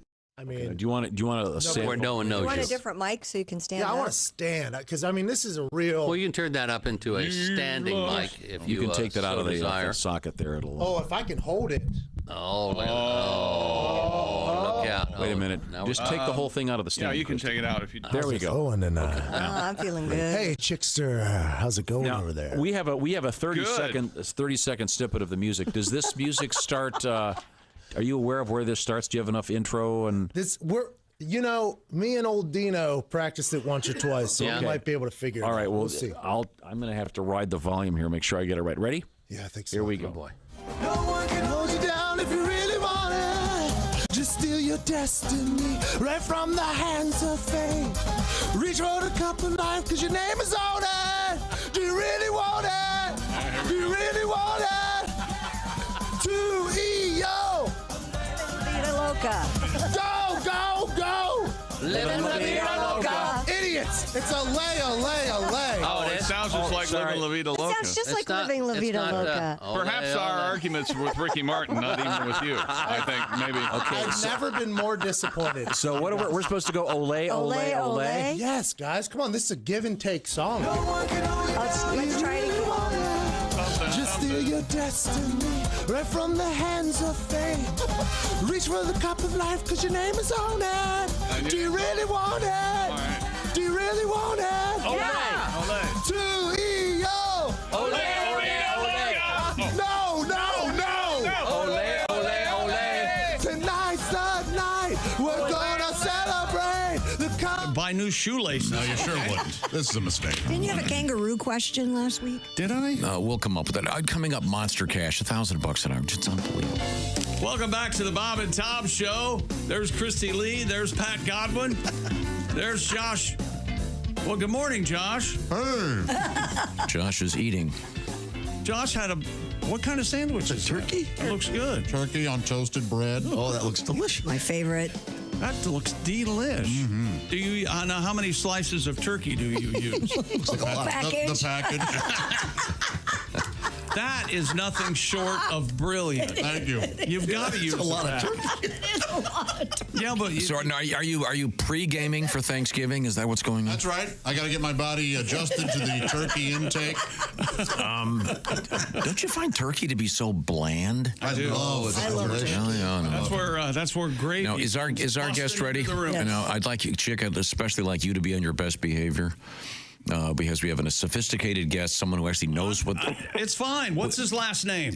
This is Mr. Shoemaker. And he's an animal expert. He's an expert. I don't think so. Thank you. Hey, Rob, can you hear me okay? I can. Good morning. Hey, Rob. Sorry to bother you this early in the morning. First of all, there's a story in the news. I'm sure you've seen it. With all the horrible news going on in the world, it's pretty funny to see a story about loose monkeys in America. I have seen that. It just makes me laugh. But we're 13 short, Dr. Rob, is catching all those rhesus macaques down in Colombia. Dr. Rob, I was shocked to see a tweet of yours suggesting that they just all be shot. Oh, my God. Oh, God. Can you explain why? Oh, good God. That was a lie. Actually, Rob, for some reason, I was thinking about this, and you probably don't recall meeting me, but you were showing me the orangutans up and close, and it was amazing. But is there such a thing? Is there such a thing in that world of left-hand dominance? The way a certain percentage of the human population is left-handed, like my dad was, and one of my daughters is left-handed. Are there left-handed orangs out there? Yeah, absolutely. So it's really interesting. So, of course, there's 5 types of great apes. There's orangutans, the ones we're talking about today. These are the ones from Southeast Asia, live very, very high in the forest canopy. And then orangutans, the next are gorillas, chimpanzees, and the one people don't know about a lot are called bonobos. And then the fifth are humans. So we know the most about humans, of course, and almost all humans are right-handed. And there are certainly left-handed humans, of course, but it's always a minority in the population. But here's the interesting thing to me. If you look at great apes in the wild, and this includes orangutans, the population's more like 50-50 righties and lefties. Oh, wow. But if you look in zoos, almost all great apes are right-handed. Are they mimicking? And so I don't think mimicking. I think what happens is, and this is true in humans too, right or left-handed is determined partly by genetics and partly by environment. And I think the environmental part in zoos means that all great apes in zoos are interacting with another primate that's predominantly right-handed, and that's humans. So we probably influence it unintentionally or subconsciously, even by how we design facilities, how we design where they live. So I've designed a lot of ape facilities in my career, and I'm right-handed. So I probably unintentionally bias it from that perspective. And so they respond to that. So this is a really old, dated reference, but I think of Bob Dole. And you remember Bob Dole's, when he was running for president years and years and years ago, his right hand was injured, unusable. Yeah. And, right. And people still reached out to shake his right hand because it's just a reflex with humans. You don't even think about it. So to me, that was kind of the classic example where he can't use it, but you still reach out with your right hand. Do you know that he always carried it? Mr. Dole always carried a pen. Yeah. Always carried a pen. That's right. The people That's right. That's right. So I think we probably influence it unintentionally. But yeah, there definitely are right-handed and left-handed orangutans. And in my research, I work with orangutans that use touchscreen computers, and they always use their right hand. Well, real quick, Rob, sure. Can you back me up on this? You showed me something, and whenever I tell the story, no one believes me. You would give an orangutan a piece of chewing gum in the foil. Yes. And when I was standing right there, and the critter, if you will, put it in his mouth, and then took a couple of chews and removed the foil and handed it back to you. That's 100% accurate, 100% true. Hilarious. And so that's the great thing about orangutans. Of course, they're very big. Average male's about 250 pounds. And their hands are huge. So you think of it, it's like the size of a catcher's mitt. And their fingers are big. So it's hard for them to do really detailed work like peeling paper or foil off something. So they use their lips instead. So their lips and their tongue and their teeth are really, really, really dexterous. So they use their lips and their tongue the way we would use our finger and our forefinger and our thumb together to do precision work. Mm-hmm. So a lot of times, if you see an orangutan holding a small tool for whatever task, they hold it with their lips because they can manipulate it better with their lips than they can with their enormous hands. Now, you say they're working. You've got them working with computers, and coming up later today, we have a story from Science Daily about chimpanzees and computers, which our chimpanzees are doing too. Yeah, I don't know. What story is that? All right, now I have to look that up. It's I'm not kidding. It's in Science Daily. I found it this morning. It says the headline is "Chimpanzees perform better on challenging computer tasks when they have an audience." Really? It says they analyzed thousands of sessions in which chimps completed a touch screen task and found that the primates performed better on the most difficult tasks as the number of experimenters watching them increased. Isn't that interesting? Wow. So they find that. Yeah, that's cool. But so when they before we go for orangutans, they don't care. So before we go, so are they using iPads? No, we have specialized, kind of customized interfaces that they can touch because the little iPads are just so fragile. So we have to use customized equipment. But when you look at it, you wouldn't know the difference. It just looks like a regular monitor, just larger in scale and more durable, so that the apes can touch it and use it just like you'd use any other kind of touchscreen. Yeah, Dr. Rob, I don't want to correct you on the air here, but it's pronounced orangutan. Thank you. So if you could please, yes. Real quick, does an orangutan recognize him or herself in a mirror? Oh, such a good question. Can they, or if you showed a photograph of a specific orangutan, would it recognize him or herself? Absolutely. We know they recognize themselves in photos, their reflection in a mirror, video, all that stuff. And there are only a very small number of species that can do that. All the great apes can do that. Humans can do that, of course.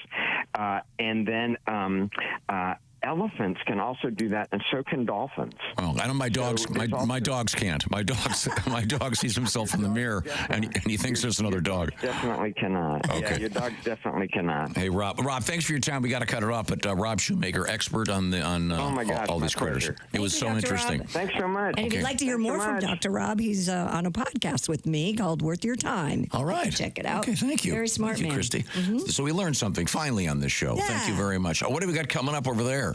We've got a world record coming up, Tom. And Costaki Economopoulos with our NFL report. And of all things, sexual perversions, there's a new book about them. And you'll learn a little something there, sadly. This is the Bob and Tom Show.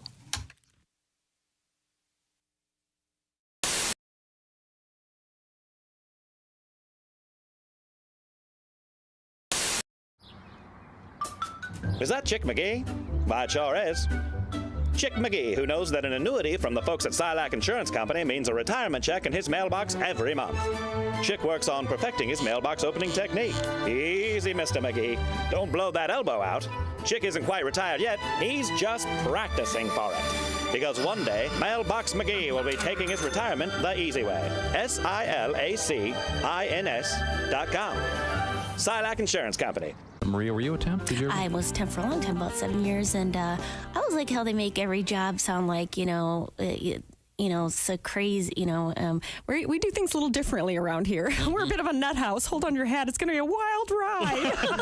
But it never is. I trained people in at offices, so I was like, oh, the fax machine's a little tricky. Yeah, you got to dial 9 to get out. No, a lot of people try to use the fax machine. They go, oh, it's not working. I said, did you dial 9? Once a week, Rajiv. No, every day we get bagels in the kitchen. There was a week. Rajiv made some mini muffins. That's on a Monday. Guess what that's called? Mini Muffin Monday. I wish offices would be as crazy as they always promise. You get trained in, be like, take me out of your pocket. Hi, I'm Zachanthos, the talking rabbit. I'm in charge of the volcano. Don't worry. You'll be working for Thor. He's always scrabbling through the recycling looking for quartz. He's a dwarf. Nude. Anywho, lunch is from 12 to 1, but there is a wrinkle in time, so just try to get back any time for the quickening. Your flippers, your barbecue tongs. If you have any questions, go back through the 5th dimension. I'll be sitting there on my lily pad. My only question is, when do I start? Yeah. It's a good job. Wow. Man. I love that.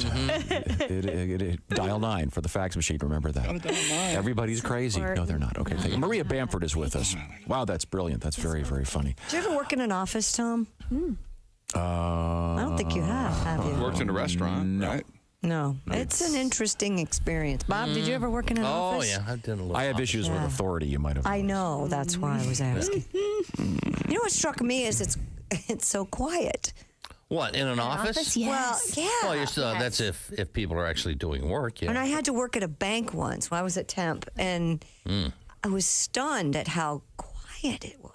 And people whisper, you know what the saddest place in the world is when you're the temp and it's time for office birthdays and you didn't get the email because you're not on the system yet. Right. And you hear the voice of your coworkers rise from the conference room, happy birthday, everybody who had their birthday in the office this month. And if you cup your Curves mug against the conference room door, you can almost hear the happy scraping of plastic fork against paper plate. And later sometimes, somebody comes by your cube and says, oh, there's cake left. Did the temp get any cake? What's her name again? Hey, Maya. If you want any cake, there's cake left. Nice. Cake? Temp want cake? Yeah. They all want cake. Our guest in the studio is comedian Bert Kreischer. And Bert is a veteran of the world of the party. He was voted the #1 party animal in the country by Rolling Stone magazine. Quite an honor. Many years ago. Honor. And you carry the mantle to this day. Yeah. You're now I guess you'd be the party animal ex officio with the what is the party title? Animal cum laude? Guru, maybe? Guru to young boys, Could probably. be a guru. Yeah, you'd be good. Maybe But not. No, you said you have 2 young daughters. Yeah, which is pointless because I have no advice for little girls. Do you have advice for young men? I have tons of advice for young men. Are you kidding me? Yeah. Is this college-age men going to... Well, it's like you have sons, right? Oh, yeah. Yeah, and you know all the things. Do you have any girls? Yes. Oh, see? And you got nothing to tell a little girl. Well, so far, they're in charge. They know what's going on. So. Yeah. I said, I remember the first night we got my daughter. Or not got her, but had her. Or, whatever. I know. Right. And she was crying real bad. And the nurse was like, the nurse comes in, and she's, and wrapped up like a joint in a box. I guess that's what they. And the nurse comes in, and that's what I thought it was. You are a party animal. Okay. She was like, let's. What have you done? I was like, nothing. She goes, what are you gonna do? I was like, I put a towel over her face and cut the oxygen in half. I don't know, nothing. And she goes, here's what you do: take her head, put it by your heart, take your pinky, place it on her lower lip, and allow her to draw it in. That'll calm her down. So I do it, and sure enough, as soon as I put it on her lower lip, my daughter draws it in like she's trying to rip the nail off. Just, I'm like, we're stopping this tonight. Yeah. I'm not raising a daughter where that is her coping mechanism. That's a good point. Every time she gets a little spook, just, no, thank you. But I was massively unprepared for girls. I just didn't know. I never even listened to women. The only advice I got, and this for boys, you ever get into a fight with a girl? This works every time. I did this with my wife. 12 words. You are right. I am wrong. I love you, honey. You win. And you squash it. Really? You take her in your arms, you carry her into the bedroom, and you cuddle like a team, like a coalition. Scratch her back and let her go to sleep together, happy. She won. And that night while she's sleeping, cut her hair. Not a lot, just a little bit, so you know you won. Great advice for a boy, unapplicable for a girl. Bert Kreischer is our guest. I'm glad we have this on tape because you're going to be dead very soon, I think. We can use that as evidence, I think. Yeah, you're going to be wheeled out of your own home in a gurney. Yeah, I have no idea. It's forever, right? What am I counting the days for? You think guys doing life in prison count the days? I don't think so. You do your time, I'll do mine. Oh, no, I got out. You got out? Yeah. I escaped.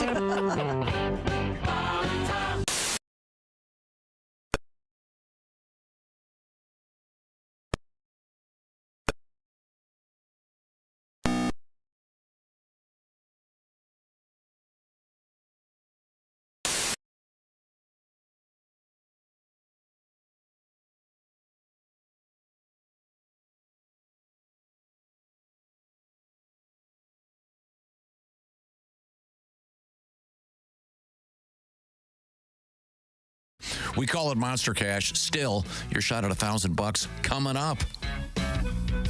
Hey, welcome back to the Bob and Tom Show at the Silac News Desk. It's Christy Lee. Hi. There's Pat Godwin. Hello. There's Josh Arnold. Hi, Chick. At the I Hate Steven Singer sidekick chair, there's Ace Cosby. Hey. I'm Chick McGee at the Dude Wipes Sports Desk. And here's Tom. Thank you very much. We're going to continue dipping our toes into the world of sports. Oh, yes. As we go via satellite to Los Angeles, California. Okay, all right. Sorry, to Los Angeles, California to see Costaki Economopoulos. Hi, Costaki. Good morning. Hello. Good afternoon. Morning, guys. Wherever you are. Good. Now, a big weekend in the NFL. I don't know I guess I should begin by saying Chick McGee, the shoo-in of the week against the spread. 9-4 this past weekend. And, hey, nice. And so far on the season, I am 55-43 against the spread. Against the spread? That's awesome. Yes. Kudos, yes. I'm making money. Oh, yeah. And the Commanders are good, and the Cowboys suck. It's a good season to be Chick McGee. Well, let's not get carried away with that Commanders thing. We'll see. I think the Eagles tomorrow, with Thursday night, are going to score as many points as they want to. If our defense the Eagles are good. Holds true. They're good. Yeah, they're very good. Yeah. All right. Well, can we make fun of the Cowboys we can do that. That's fun for everybody. Heck yeah. Looks like Dak Prescott is headed for season-ending surgery. The rest of the Cowboys are headed for season-ending football. Dak met with a specialist in New York yesterday. What is this, a salsa ad? New York City. Get a rope. What the team needs is a surgery where they remove the owner. I believe it's called a Dan Snyderectomy. It's Say what you want. Say what you want about Snyder and all the crap he pulled, but he did not have a news conference after every single game like Jerry does. Yeah, that's true. Man, oh man. Anyway. There was a sign at the Cowboys game that said, Romo, go in. Last time he got that request, it was from Jessica Simpson, I believe.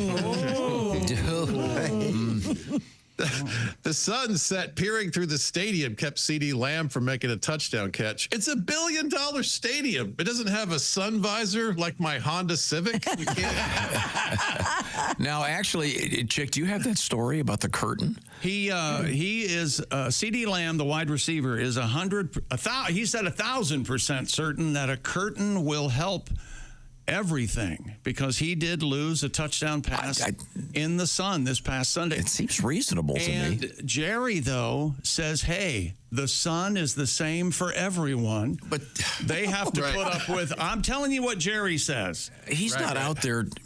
Certainly not. No. I mean, wouldn't that be a pretty simple fix? Well, now if it's like a sunny day. It's a pissing contest between Jerry and just a football player. So and the rest of the universe. Yeah, exactly. Yeah. Well, okay. Don't worry, it's curtains for the Cowboys soon enough. Thank you. And there is the joke. Thank you, Costaki. Did I mention that we're speaking to comedian Costaki Economopoulos, and this is our NFL report? And where do people find you in the world of the internet, Costaki? I can never remember. Oh, Facebook and Instagram at Costaki Economopoulos, and of course follow at All Pro Wines for the football stuff, and at Caption Kangaroo for the other stuff. But finding the name Costaki Economopoulos is, shall we say, a challenge. Let's be honest. Let's be honest here. Maybe started. Just go Costaki. Costaki. The cost is Aki. There you go. You'll find him. I don't know if that's going to catch on. I can't spell Economopoulos, and you've been a friend of mine for more than 20 years. I appreciate the idea. Thank you, Tom.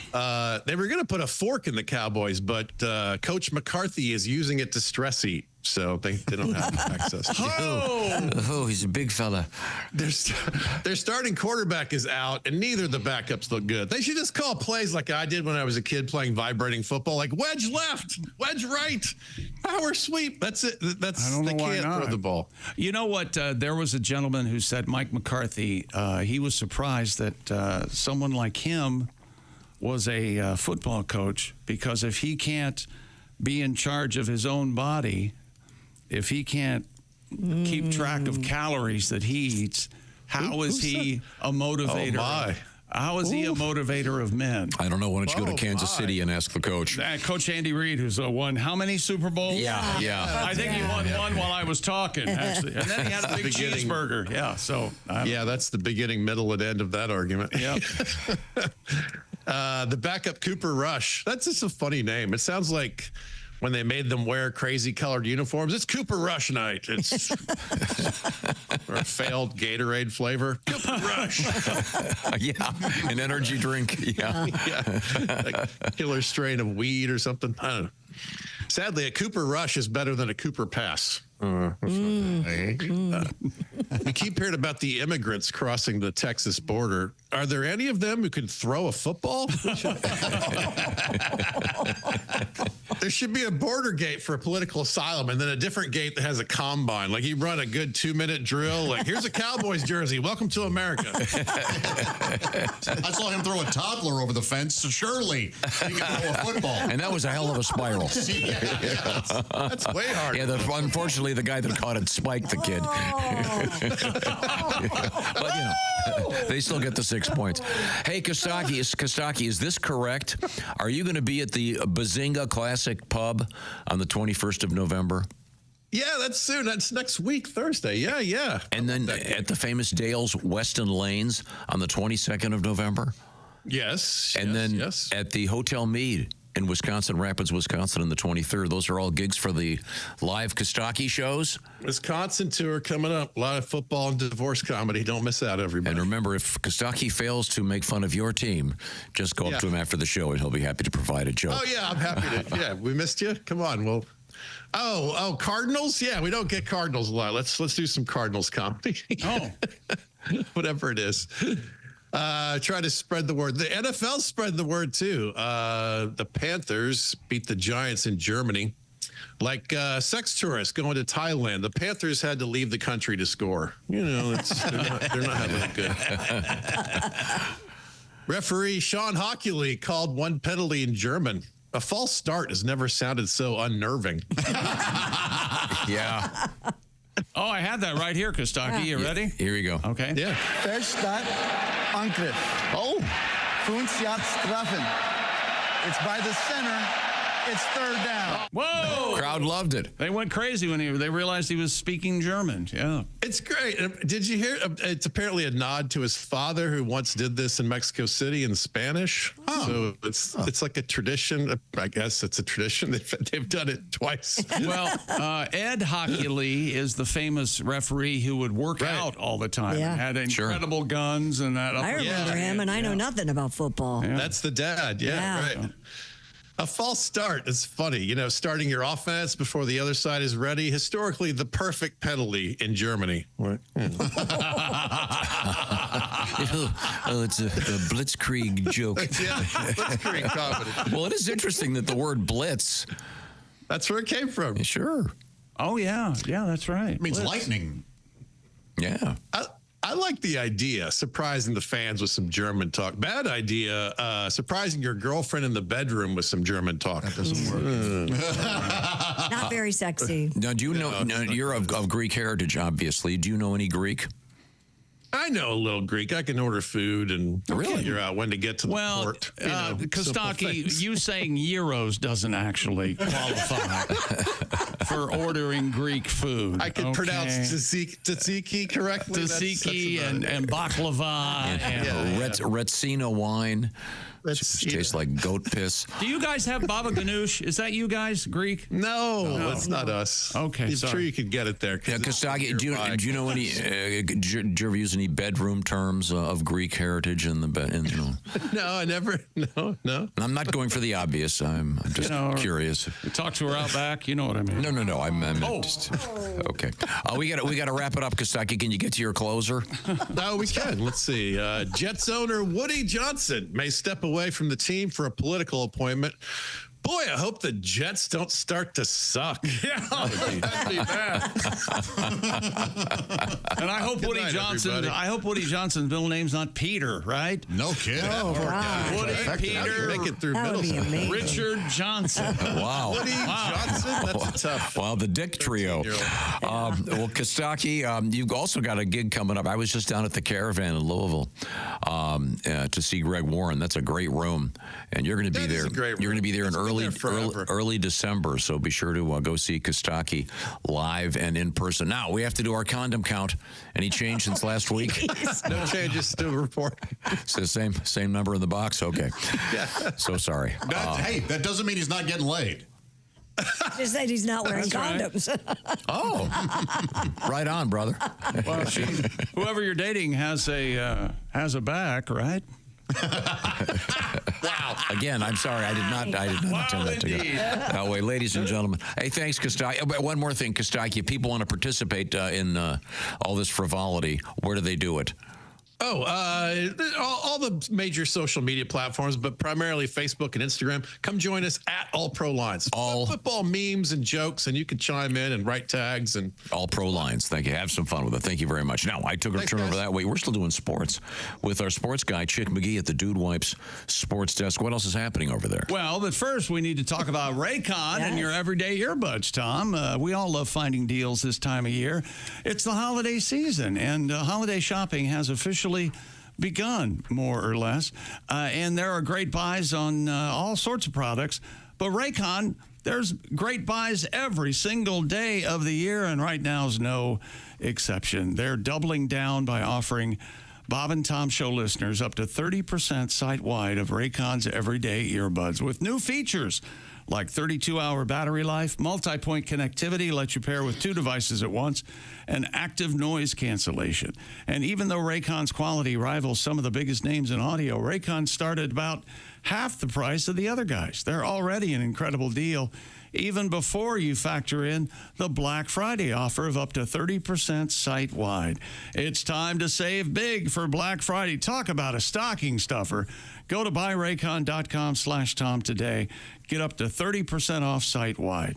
30% off everything on Raycon's website when you go to buyraycon.com/Tom. Got a nice letter here. It comes from Joe. He said, I love you guys. Let's see, I've been listening to your show for 27 years. Oh, wow. Last week, I needed a new pair of earbuds, and I needed a pair of insoles at the exact same time. So I bought a pair of Raycon earbuds and orange insoles in the same day. By the way, I just got them. They're great products. Thank you. I love them, and I highly recommend them. Well, thank you, Joe. Thanks for listening. We certainly appreciate it. Coming up, we have Christy Lee over there at the Silac news desk and a couple more sporting items. And Frank Caliendo is going to be joining us in a matter of moments. This is the Bob and Tom Show.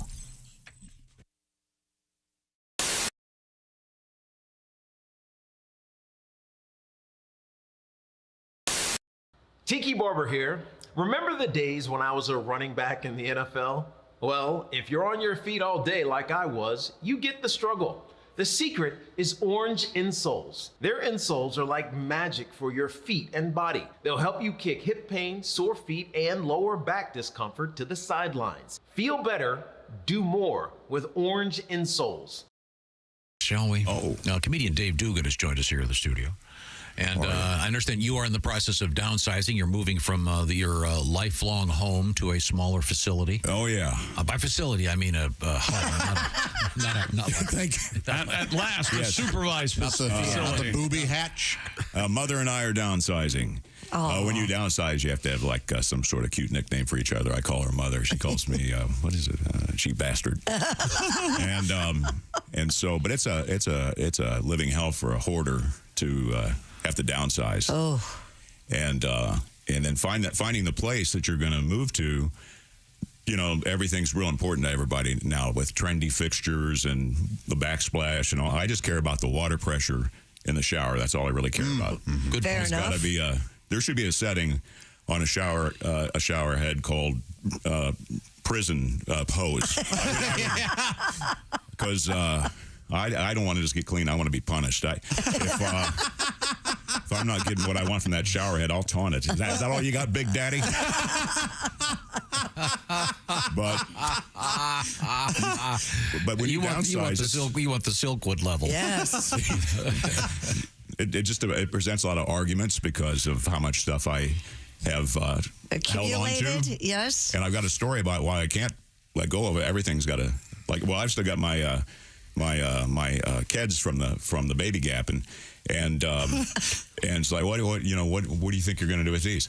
Well, I mean, when I got them, I thought maybe I would meet a Chinese imperialist guy and he'd want me to have my feet bounded, and then they'd get so tiny. What am I going to wear? Oh yeah, I got those baby Gap kids that I can.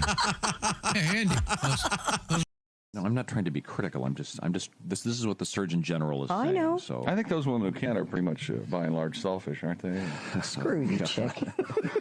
Yeah. Don't you wish just once they'd have a day, one day a year, where you could say whatever you wanted in the radio? Just so that one time. I'm over here working, okay? You know what you could do? What? Walk in there and have Dean do it for you. You walk in there, tell Chick what you want to say, and he can fix it for you. A few minutes ago, Chick said something mean to Christy, and she... I didn't. Was that mean? I was Yes, just it making was. an observation. I was saying that some women are unable to breastfeed for a number of reasons, and you said... The main reason I can think of is because they're selfish. So Christy She wanted... seems very well adjusted Right and now. very Christy intelligent. wanted to respond, and I have great faith in our editor. Me too, because if Christy not, I've wanted lost to my job. respond. We now have the response. Okay, go ahead, play it. Hey, chick, you. You've never had to breastfeed. You don't know what it's like. You're a ignorant, stupid son of a bitch. So shut your mouth, you stupid ass. You know, that last beep could have used a little more work. A little less a little less... And not so much hole. A little heavy on the hole on that one.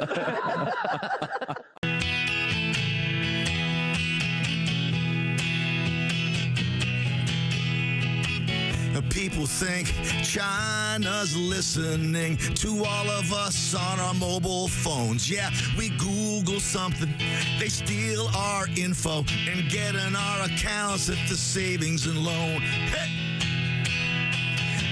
My credit's bad. I can't buy a house. Can't even finance a late model car. I wouldn't mind someone taking my name. Oh, give me a brand new start. Yeah, feel free to steal my identity. Steal my identity. Steal it! My mom, Catherine, her maiden name's QWERTY. 1, 2, 3, 4 is my passcode. My pet's name is Fido. Now you're in me. Look at all the stuff we owe. I had 2 surgeries with insurance. 1 on the back and 1 for the heart. They garnished my wages, couldn't pay my deductible. Take my name, give me a brand new start. Come on, feel free to steal my identity. Steal my identity. Get my number from Social Security. 209-526-13. Child support's due, you can pay that too. Please steal my identity. BB, steal my identity. All right. Yeah. Great, man. Thanks. My favorite part is look at all the stuff we owe. Boy, ain't that the truth. I like that. Well, thank you, Pat.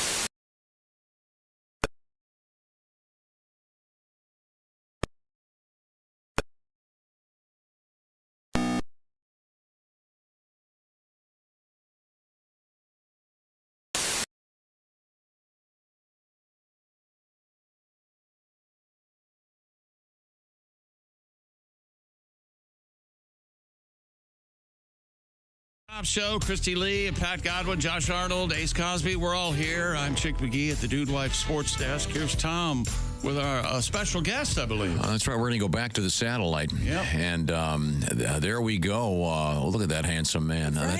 That's Frank Caliendo. Frank, give me a little bit of a sound there. You don't have me? Oh, there we go. There we are. Yeah. I was just trying to use my. I can't think of the word. I was going to say telekinesis. Is that it? Telekinesis? Teleportation? One of those? Yeah. Now, telepathic? Is that a Washington Redskins, or excuse me, Commanders? Looks the same color. No, it's Arizona State. Is what that is. Yeah. They're pretty good now. My kids go to ASU, so I'm supporting my kids. Yep. I see. Or in more ways than one. All right. Well, no. What's the latest? Are you watching a lot of sports these days? Yeah. Well, I missed a lot of Sunday because I got this sounds kind of awkward. I got stuck in Hawaii. I was doing a corporate event in Hawaii, and everybody got on the plane. It was a 10:50 p.m. red eye home to Phoenix direct, and they got on the announcement came on by the pilot, and he said we got some really bad news. One of the flight attendants is sick, and there isn't another flight attendant on the entire island, and you're going to have to. We're not leaving tonight. Whoa. Yeah, it was pretty devastating. And on cue, the lady next to me was, "Oh my God!" And then a kid started crying behind me. I was like, I couldn't believe it. And I just laughed. I was just kind of like, of course. So I ended up, I'd never done this before, but I slept. I'd actually backed up. I bought a backup flight just in case that were to happen. And I got on a Southwest direct flight the next morning, and I slept at the airport. I'd never done that before. They do a sweep of the entire upper terminal at this Maui airport, and they kind of kick you out. So I was sleeping on a concrete slab outside. Oh. Yeah. And it was kind of like Tom Hanks in that movie. Terminal. Where he's stuck at the airport. Yeah, except for I had my citizenship, so I was all right. Yeah, that's good. So if a cop came and kicked your foot to wake you up, would you answer in one of your voices? And that's when this cop realized this was no ordinary passenger who didn't have a place to stay. Yeah, it was I was kind of at a loss. So then I get on the flight the next day, and I get on the Southwest, which is general boarding. You know, it's no assigned seats.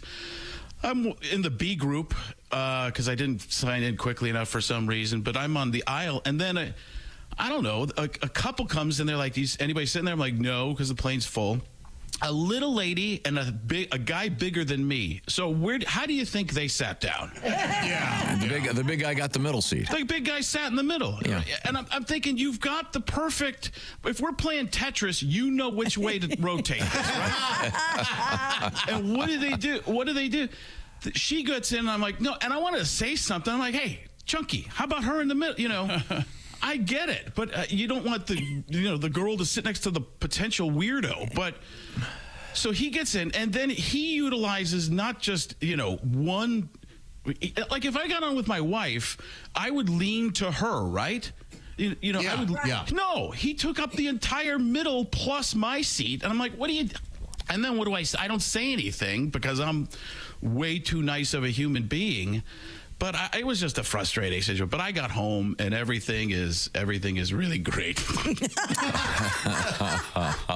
Caliendo was our guest. Frank, I know that December 6th and 7th, you're going to be in Harris, Michigan at the casino with Willie G. Yeah. I'm going to be. He's letting me close for him again. In the Upper Peninsula, the Upers get to enjoy some great comedy. Yeah. Well, Thursday night is the Lions versus the Packers in Detroit, and then Friday and Saturday is me and Willie G up there in the UP. So, are you flying up there or driving? I will probably fly to a certain point and then have Willie drive me the rest of the way. That's the way. And Willie's so nice. He's not like you at all. He's like, what do you need? What do you need? I'm actually going to come visit you guys before I do that show. So he's like, what do you need? I'll take anywhere. And last time I told you about how he helped me get to the bathroom. I had a moment where I'm like, we got to get there, Willie. And he's like, what do you need me to do? I'm like, go faster. So I'd probably meet him in Chicago or something like that, or Milwaukee, and we'll drive up. But he's been great, by the way. I mean, a lot of people would employ and have Willie open for him just because he's your son, Tom. No, he's actually quite good. Well, good. He's a great kid. I just hoping he'd be driving you across the Mackinac Bridge. Which is Have you done that yet, Frank? I don't think. What's that bridge? It's the largest suspension bridge I think in the world. It's kind of like the Golden Gate, but scarier. You're going over across Lake Michigan. Goes across the Mackinac Straits. Oh, Mackinac. Oh, okay. Where Lake Huron meets Lake Michigan. Yeah, I only know. I was educated in the United States, so I only know Lake Michigan. I don't know the rest of the Great Lakes. What was the movie? Time. Somewhere in Time. Somewhere in Time was filmed on Jane Seymour. Yep. Mackinac Island. Yep. It's famous for its horses and no cars. Yeah, you should go there sometime. A lot of horse dung up Tom there. loves Michigan. That sounds great. That sounds really pleasant and smelling. Yeah. Oh, it's fine. Now, what's the latest in your life? What's going on other than the fact that you just got back from Hawaii? I got home and it was all Christmas. I'll tell you that much. Already? Oh, okay. Oh, yeah. It's have you ever seen the Snow Village that my wife? I don't think so. She's got. I wish I had a visual. I'll have to bring visuals for you next time. It takes up an entire room. She had a guy named Daniel who came in and fixed everything. Oh, this is a lovely little town here, and then we're going to build a train. Like he was almost Jonathan Winters. This is an amazing tiny little, here we go. And he's just, so I put little action figures in there, like Avengers are in her town, and she gets really mad. She goes, what is that doing? Oh, I am Loki of Asgard, and a burdened with glorious purpose, and your Santa Claus is going down. So love Loki. There's all that, but it's a whole town. She's got a train that goes through it. The tree's been up. It's just, I don't know. I wish I was still in Hawaii. Now, you know what? I wish I was still on that plane with the fat guy in the middle seat. Fat guy in the middle seat. Fat guy in the middle seat. Look at me working in voices for you, Tommy. Here we go. While looking at your website, I noticed that you're looking very fit now. You're looking really good. Yeah. What did you see on my website? Is it the right website, Tom? Yeah, no. There's some pictures of a somewhat heftier Frank. That's all. Yeah. Oh, yeah. I was a lot fatter. I still can't get skinny, but I jog every day, and my legs only go so fast. Do you see the glasses I'm wearing? I can't even see anymore. I don't know what's going on. I'm 50, and it might as well be 98. I mean, it's just, it is just ridiculous. Oh, the good news is it gets worse faster. I was going to say. It's just starting. Any new voices? Anything you've been working on to see if we can? Yeah, I'm sure there's some, but I don't remember any of them. I do know this. Have you seen John Gruden doing cameos and stuff like that now? He's got a YouTube channel, and it's unbelievable. People know what cameo is, right? That's a general the greetings from people. I saw him doing last time I saw you, I actually saw him, and I was at his Tampa. The FFCA, the Fire Football Coaches Association. I went there, and he's doing these cameos, and there's nothing funnier than he's watching like old footage of like Walter Payton and stuff like that, and he's got like, so I hear it's your 50th birthday, man. That's pretty good. You're breaking through the number 50 like Walter Payton would break through the line back in the 80s, man. I'll tell you what, nobody's better than Walter Payton. Happy birthday, Ted, from your guys, Billy, Jim, and Tony.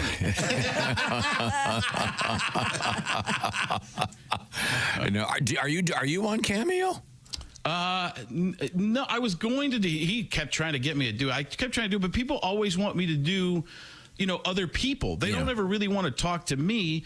They're like, hey, can you give a happy birthday shout out from Morgan Freeman? Yeah, it's problematic. Robert Downey Jr. and Seth Rogen, I guess. Happy birthday. Light up. Oh, that's so perfect. That is great. Yeah, that would be kind of problematic, I think. Yeah, I mean, you could do it, but I just feel like if they wanted to talk to me, I feel like that would be a better thing, but it's more of like a performance kind of thing, which I don't know. It just feels I don't know. I'm just weirded out by it. But Gruden kept trying to sell. You got to do cameo, man. You ever do cameo? I woke up. I had 52. I had to do, man. It's a lot of cameos. Some good stuff right there, man. Now, why am I nodding to myself? In Hawaii, are there any voices that are more favorites? Does it matter that you're not in the continental United States? Well, I was doing for a group that was visiting there. So, okay, so they're... maybe The Rock. I don't know. That's exactly what I was going to say, because The Rock's in the news today. That's all I can do is The Rock right now. Aloha. That's up. Yeah, the Rock is in the news for allegedly urinating in bottles on the sets of movies. What? Oh, yeah? What? Yeah, Really? There was some report. He goes, yeah, that's true. Okay. I bottle it and sell it online. He'd be busy filming and just... I autograph my pee. Oh. There are people who'd buy it. Have you seen this guy? There's a player on the... that's how I get the best promo other than calling into you guys. There is a fella, I'm doing Letterman now. There is a fella by the name of Mike Caliendo on the Chiefs. Oh. So every time he goes in, I get a mention when Mike Caliendo goes in to play. Have you seen that at all? Yeah, I have heard it. Oh yeah, it's pretty. Romo and Nance even talked about me. I've got it on. It's on Instagram. It's one of the things on there. If you want to pull it up, Mike Caliendo goes in, and Nance is like, Mike Caliendo, not to be confused with Frank Caliendo. And then they go into my bed. Oh, Jim. And it's funny because Tony Romo doesn't just talk like himself. He starts doing me doing him, which is like a car revving up. I think I told you about. Oh, Jim. Here we go, Jim. Tony.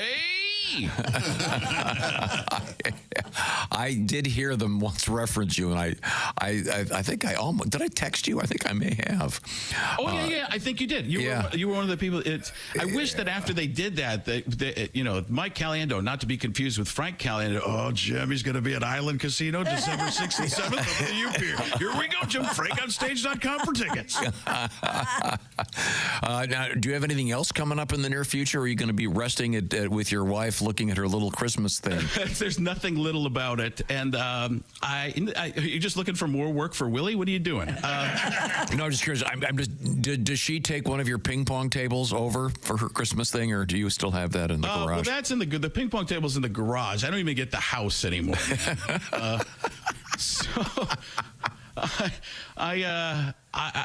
No, she doesn't take it. I used to leave the ping pong table up in the garage, but everybody would put all their stuff on it all the time, so I fold it up. So that's not in there. And I actually put the cars in the garage now, too, which is another thing I got yelled at about. So I'm slowly getting squeezed out of my house, guys. Yeah. I'm going to live in Maui at the airport on a concrete bench. That's what I'm going to do. Oh, now, are you still playing ping pong on a regular basis? Yes. Yeah. It's part of the fitness plan, Tom. Is there a celebrity table tennis tournament? Well, if there is, they wouldn't invite me because they know I'm going to take over. Yeah.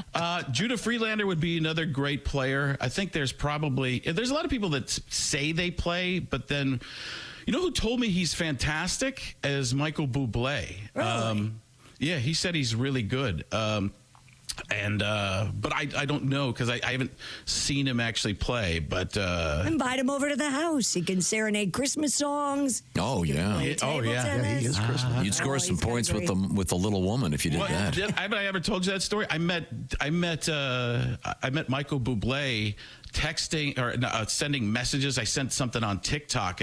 I just made a comment going to your show with my family or with my wife and daughter and mother-in-law on whatever date in Vegas, and he messaged me back and texted me, or messaged me back, and then we ended up texting. He's like, "Hey, you want to come up and do something?" And I was like, "Sure." So he goes into the audience during the show a bunch. He's an incredible entertainer, and he's like, he starts doing an Elvis impression. He goes, "Hey, I'm pretty good at Elvis, but I'm no Frank Caliendo." And my wife looks at me and goes, "Do you think he does that every show?" I'm like, "I have no idea." So then he comes over, he goes, this is like 20 minutes later, he goes, I just wanted to sing a song for a certain somebody. Juliet. Is Juliet around? Oh, my gosh. He comes right up to Juliet, and Michelle looks at me like, "Oh, my God, what did you do?"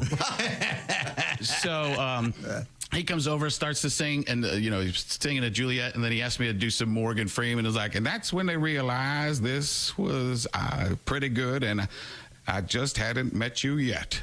Something like that. I worked it in. And, it was unbelievable. And Juliet is very spoiled that way. So I think it's time for the Frank Caliendo table tennis challenge. Table tennis, I like table tetanus. Let's do that. Okay, all right. Lie down. We're gonna give you this shot right in the butt. Okay. Well, you can find Frank once again. You can see lots of great videos on Frank's website, Frank Caliendo, and look for him in the UP. Coming up just around the corner. Thanks, Frank. We'll look forward to seeing you in person soon. Rack me, I am out. Thank you. Thank you, Jim. Thank you, Jim Rome. Right now, we hand the reins and the microphone to that very handsome man over there. It's Josh Arnold. That's right. Thank you, Tom. Nothing delivers comfort and joy quite like the unrivaled quality and taste of Omaha Steaks. This year, skip all that holiday hustle and bustle and save 50% off gourmet gifts site-wide at omahasteaks.com. Plus, get a $30 reward card when you shop early and score an extra $30 off with promo code BTS. They have 5 generations of experience, so they know what they're doing. They consistently deliver the world's best steak experience. And the gifting experts at Omaha Steaks have made it easy to deliver the perfect gift with thoughtfully curated gift packages starting at $89.99. You know what's fun to do? Order these for your neighbors because you can actually see them open the door, find that cooler on the porch, and you can see those huge smiles on their faces. So if you're thinking about getting your friendly neighbors something, Omaha Steaks is the way to go. From legendary steaks to mouth-watering desserts and more, save 50% off site-wide at omahasteaks.com. Plus, Bob and Tom listeners, that's you. Get an extra $30 off with promo code BTS and a $30 reward card when you shop early. So don't wait. That's 50% off at omahasteaks.com and an extra $30 off with promo code BTS. Minimum purchase may apply. Visit omahasteaks.com for all the details. I'm telling you what, nothing better than a nice steak next to that turkey at Thanksgiving. I'd like one small piece of turkey and a filet from Omaha Steaks. That's right. When we come back, I think, have we finished our sportscast? Yeah. Oh, okay. Okay, good. Well, we'll finally check in with Christy Lee. Well, maybe we haven't. Let me look. Okay, at the Silac News Desk. This is the Bob and Tom Show.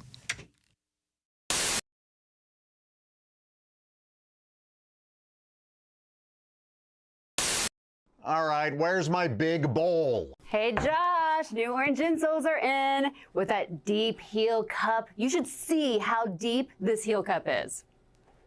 Deep heel cup, you say?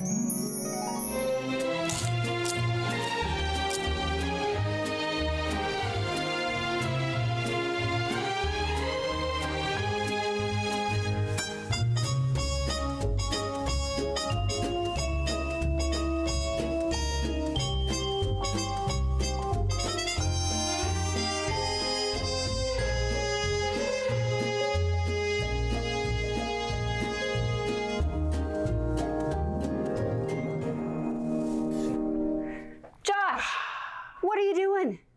Deep heel cup. They're for your shoes. My shoes, you say? Orange insoles come with a deep heel cup and arch support to provide everything you need to keep up with your everyday activities. Orange insoles are great if you work on your feet all day, simply taking on the world. Orange insoles will help you feel better and do more, guaranteed. Get your orange insoles today and step into a world of comfort. OrangeInsoles.com. Like every other comedian ever, I too have recently broken up with my girlfriend. So you had to let her go from the van. I unchained her from the radiator. Well, I guess that's over. I broke up my last girlfriend. I broke up via voicemail. Is that really? tacky? That is kind of tacky. Well, hear me out. All right. I didn't leave a message on her voicemail. Oh. I left it on the outgoing message on my voicemail. All right. Hi, this is Brendan. Exactly. Leave a message It's less unless you're confrontational. If this is Susan, it's over. All right. Hit the bricks, Ugga-Mug. But anybody else just leave your message? Yeah, anybody else leave a message. Don't forget your number. Did you start with your message? Your message is important to me. Unless it's Susan. Did you say hit the bricks, Ugga-Mug? Yeah, I called her Ugga-Mug. She's ugly. I was dating an ugly girl. Well, somebody has to. She was hard on the eyes. Wow. Ugga-Mug. Ugga-Mug. Yeah. I think I'm going to start calling you that. That would be like my little pet name for you, Christy. Ugga-Mug. Well, that's not appropriate. No, certainly not. I just think it's cute. Ugga-Mug. Well, you can be mean to ugly girls because they don't have feelings. I saw that on the Discovery Channel. That's what you were told, right? Well, there you go. I discovered that. Hey, by the way, We have something for the quotes page. Nicely done. Usually you don't make the quotes page in the first 10 minutes, but you just did. She bought rocks one time from Pier 1 Imports. She bought a basket of rocks. No kidding. To decorate her coffee table with. Well, they had like words chiseled into them. Oh, okay. That's weird. They said like joy and happiness and friendship. So like one night I just took a handful of those rocks and I drove around my neighborhood chucking them through people's windows. Joy. Like, here comes happiness. We were driving to the mall one time so she could buy some dumb stuff. And there was a car in front of us, and it had a bumper sticker that said, "My boss is a Jewish carpenter" on it. And she was all like, "My boss is a Jewish carpenter? What's that mean?" And I was like, think about it. Who's the most famous Jewish carpenter you can think of? Right. And I swear to God, she went, "I don't know. Geppetto? That totally happened for real in real life. When you become the Bob and Tom VIP member, you get more and less. Wait, which one is it? More or less? It's both. VIP members get more stuff to hear and less commercials to not hear. So, for clarity's sake, Bob and Tom VIP is a good deal. Yeah! More or less. Get it? More or less. Woo! Party! Oh, okay, let's settle down. Because now, here's where I tell you how to become a Bob and Tom VIP. First, click on the link at bobandtom.com. Then, you'll figure it out. In the last break, if you were with us, you know that we took a pair of special panties known as the Club Vibe. And these panties have a special vibrating device. Very that, special. Slips into a pocket in the front of the most intimate area. Yes, Yeah. in the front naughty, I think is right, what the front naughty. Sure. I like that. In that zone. And Josh put them on, and then Josh, did you enjoy that? Yeah, not bad. And the way it worked, there was a button there's a remote control button, and Sadie and Chick were able to press that button. It also and you talk into it, the sound activates it. So as an experiment, we brought Dean, our producer, into the room, who's a very fine guitarist, and Dean happens to have a bass. Try playing a note on the bass, and Christy, see if it vibrates, please. All right, here we go, and we should come up with a safe word. No, we should need me to stop. Wait a minute. What note are you choosing? Are you a romantic note? Yeah, because no doesn't mean no. When No you have doesn't- safe word. The safe word should What's be your safe word? chick. Oh, I think Getty. Getty Lee. Getty Lee. Yell for Getty and we'll stop. Getty, okay. Chick would be fine. I like that. And remember, you don't have to listen to the safe word. So now when he hits the bass, But tell then me that's not safe. Tell me if it vibrates. Bad advice. Bad when advice. he Right, hits. we'll start out with it. We'll start out with the G string right here. Is that vibrating? Yeah. Is it still vibrating? Oh, Yes. Is it indeed the G? picks up ambient sound from Okay, music. wait a It's minute. not inside. I'm not Okay, in I the don't know. spot. I don't know how much longer we can go. Her face is already flush. I don't Hey, this think- is foreplay. That was just a I don't foreplay think- Yeah. note. Dean, Okay. do something with kind of a beat to it. Well, let's see if she can take a low E right here. Oh my God. Does that change the vibration? Yeah. Does and- it? Well, and it's sustaining. Hey, I'm feeling a little left out over here. Oh, do you have another pair? You can't favor women. We do have another pair. Okay, here's the funny thing. There's kind of a little delay between When you hit the hit the chord and then it picks it up. Anticipation, little anticipation. We need Yeah. Oh boy. Does it vibrate? You know, hard, none of the bass players I ever dated did Okay, this. Tom, look at her face. I mean, She's getting all red. Yes. Do you know the bass line to Whippin' Post? Wait a minute, my phone's ringing again. The program director. We're calling it Monster Cash, and we love that name. It's $1,000 an hour. You could win it starting in about 15 minutes. So hang out with us for your shot to put $1,000 in your hand. Hey, welcome back to the Bob and Tom Show. Hello. We've got a world record yet to get to. Oh. Here in sports. So we're going to return to the Dude Wipes sports desk again? Yes. Stupid world record. A 36-year-old woman from Texas has reclaimed the Guinness World Record for the largest donation of breast milk by an individual. Oh, Really? my. Okay. Elise Ogletree has helped hundreds of thousands of premature babies by donating a record-breaking 89,457.85 fluid ounces of breast milk as of July 2023. Wow. Whoa. How's that possible? Her donations were all made to Mother's Milk Bank in North Texas. Well, that's wonderful. She's part cow. Although she... Did you hear what Christy said? Well, just called her a cow. She just has two of them, right? I hope. It sounds like she has. You know, That's a lot of breast milk. Boy, Josh and I were on the job milking cows not that long ago. Yeah. Right. It's odd feeling, wouldn't you say? Yeah, it is odd feeling, and it's not easy. No. But for this woman, so she's using obviously a machine. Yeah, bump. God, Right. they don't wear out. No, they'll produce milk as long as you milk them. God. That's true. Donations were made to Mother's Milk Bank in North Texas. She has donated even more, though, that didn't count towards the total to close friends and something called the Tiny Treasures Milk Bank. Well, that's very nice. She learned that she overproduces milk with her first child, but was never diagnosed with any condition that would explain her overproduction. Wow. I hope our friend Mr. David Rush doesn't try to beat this one. That is going to be one stretched out teat, if you will, for Mr. Nipples Rush. like pencils. Wow, that's amazing. You like a big nipple? I don't. Less is more where I stand. I like a big nipple. Where you feed, if you will. Nipple or areola? I like a big. Both. Yeah. Less is more. Now, big as a. Dinner plate? Yeah. Is there, this is kind of on topic, but yet off, is there an OnlyFans market for this, do you think? The answer is probably yes. Yeah. Well, yes. Lactation porn is a thing. No, really? Yeah, of course. Yeah.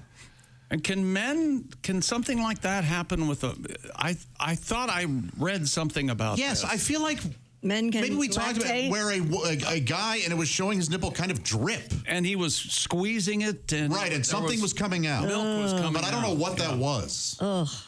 Colostrum or something. Wow. Maybe. Was he taking hormones? This is where I'm old-fashioned anyway, but I'm very much old-fashioned in this way. Have you ever tried it? Breastfeeding myself personally, no.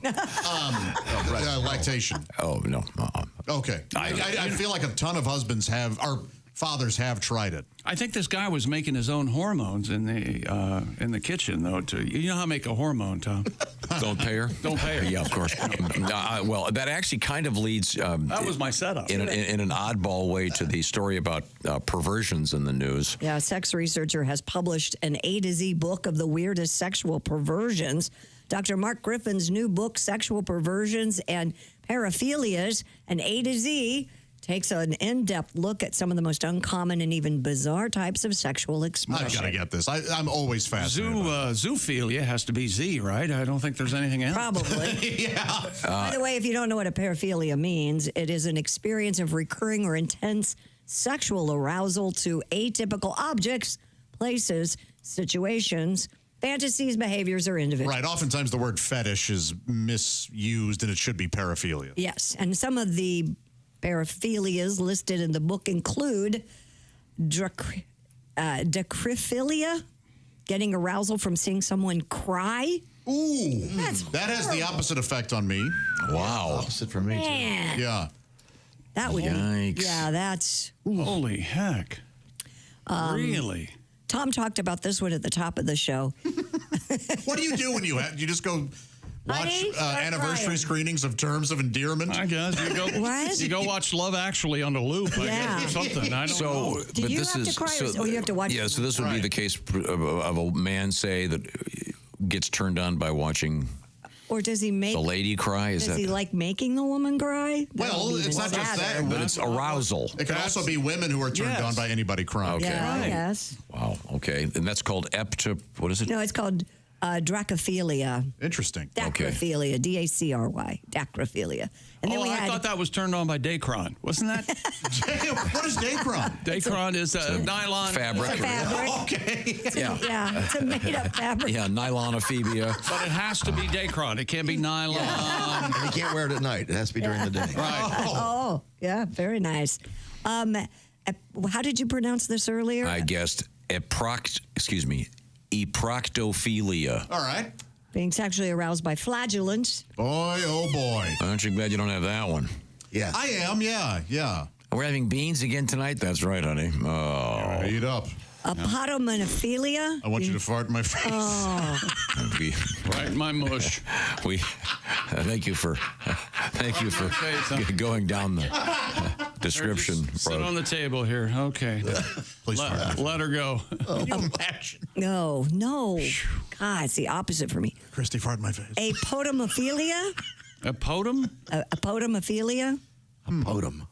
Being sexually aroused by the fantasy or reality of being an amputee. Oh, okay. Yeah. Come on. That one I've and heard the of crying this. thing Yeah. I didn't need. Okay. That's wild.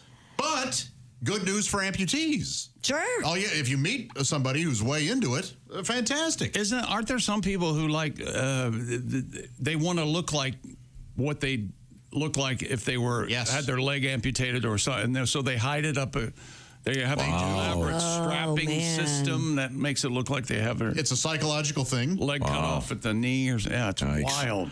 And salarophilia. Oh, that's celery. Buddy. S-A-L-I. Shoving celery up your yeah. Garnering sexual arousal from soiling on someone attractive. My neighbor was crazy attracted to celery.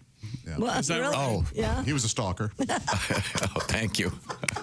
So I thought you were going with the most recent perversion that Christy. So this is soiling on somebody that you don't like. Soiling on someone attractive. Oh, sorry, attractive. Yeah, there has to be money changing hands. That's really interesting. Big dollars. That's a really interesting cycle where it's they're so pretty I have to ruin them. Yes.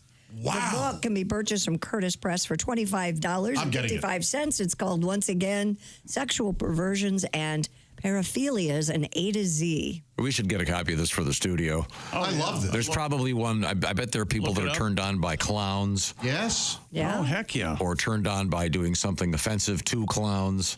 See, but I look at these as just fascinating. I don't judge anybody that has this stuff, and I feel like you might, Tom? No. I mean, I think that these are clearly, medical conditions, and just be glad you don't have to deal with one of these. Here it is, paperback, $24.95.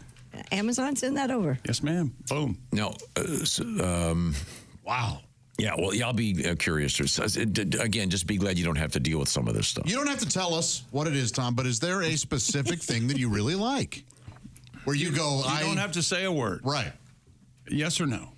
Nothing in the realm that would be considered to be weird or bizarre or excretory or involving amputation. But I'm saying like something like thigh-high boots or wigs. Something that seems- Well, you like overalls without a shirt under. And a rope. Yeah, but that's more a joke, really. I don't seek that. Pat, do you have something? That overalls thing's pretty darn good. I like that. No, but I mean, this is something where someone would be, they would drop what they were doing if they had an opportunity to,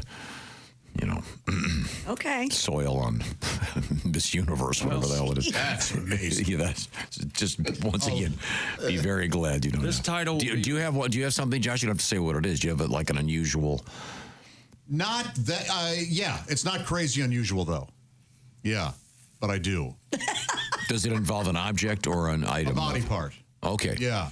On the it's a foot, right? It's got to be a foot. It's not a foot fetish. Is it on the other person or on yourself? On the other person, yeah. Okay. The thing about it is, I don't know. I'm not anti-feet. Okay. But I don't have a foot paraphilia or fetish. Right. Yeah. If you were to say what it was, would we all think you were very odd?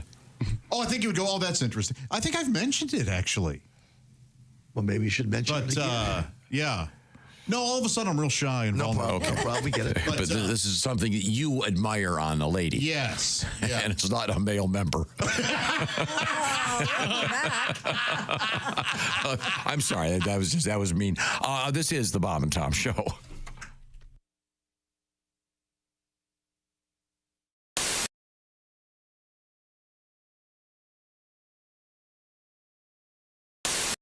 Hi, this is Chick McGee from the Bob and Tom Show. Miss some of the show? Become a Bob and Tom VIP and subscribe to the audio and video podcast. The Bob and Tom Show, on air, on app, and on demand. Hello and welcome to the wildly successful Mr. Obvious Show. I'm your host, Mr. Obvious. Let's take a call. Hello, Mr. Obvious Show. Hello, is this Mr. Obvious? Speaking. Hi, Mr. Obvious. Long-time listener, first-time caller. Just want to say, first of all, I really love your show. Really enjoy listening to it. I think you do a great job. Well, kind words indeed. And thank you, caller, for calling the Mr. Obvious Show. No, Mr. Obvious? Yes? Here's my problem. Oh, okay. Well, thing is, I think I got some kind of animal trapped in my house. Oh, yeah, like a pest problem or something? Yeah, well, it's even bigger than that. I think it's some kind of critter that's trapped down underneath my sink somewhere. Oh, my. Now, do you live in a rural section of town? Yeah, as a matter of fact, I do. I live on the outskirts of town here, and well, here's the thing. I think it's caught underneath my sink, and I've opened the doors and my cabinets there and looked underneath, and I can't find it anywhere. But I can hear him down there making noise. Oh, you say you got a critter and you can hear him. Now, what kind of sound does he make, caller? Well, it's kind of a growling, kind of, I'll try to imitate it for you. It's kind of like... Kind of like that. Uh-huh. This is under your sink in your kitchen? Yeah, I mean, it sounds like you might be caught down there in the pipes. Now, this is not uncommon for your rurally located homes to have a raccoon or a possum under the house. Now, but you say he might be stuck in the pipes? Yeah, that's what it seems like because, in fact, I think that's how he's living there. He seems to eat stuff that my wife throws away down the sink after dinner. She'll wash the leftovers down the sink after we get done eating. I think that's what he's eating because I can hear him down there growling and chewing. Huh. What was the sound again, caller? Well, it's she'll put the stuff down there in the sink and run the water, and then you can hear him. It's kind of going, kind of like that. Huh. Now, is there anything else that corresponds with the growling that your wife does there in the kitchen? Huh. Well, it does seem like it usually happens whenever she tries to turn a light on. There's a light switch there, and she'll try to turn it on. Thing is, the light don't come on. I think the light bulb must be burnt out or something, but I can't even find a place to change the light bulb on it. Anyway, she'll try to turn that light switch on, and you can hear him down there just seems to make him mad as anything. This is in the kitchen under the sink, right? Yeah. Yep. And, I figure he's caught in the pipes. Right. So I figured try to get him out of there. Well, I reached down there with my hands when I heard him growling. And I mean, that thing about ripped my fingers off. Bit into me. Boy, it hurt. Well, I think I know what your problem is, caller. It's a garbage disposal. So, is that something like a raccoon? No, caller. It's No, it's something littler like a mouse. No, caller, it's a machine that's hooked to your drain pipe there under your sink that chews up food that makes it rinse right down the pipe there. It's an actual machine. It's not an animal at all. Huh. Yeah, that's what it is. I never made the connection. She does use it to get rid of garbage. There you go. Sounds like a critter. Just, I know, yeah, it's not a critter. Thanks for calling, though, caller. Mr. Obvious? Yes. You're a lifesaver. Thank you. That'll do it for this week's show. Thank you, and good luck from everyone here on the Mr. Obvious Show. Oh, boy.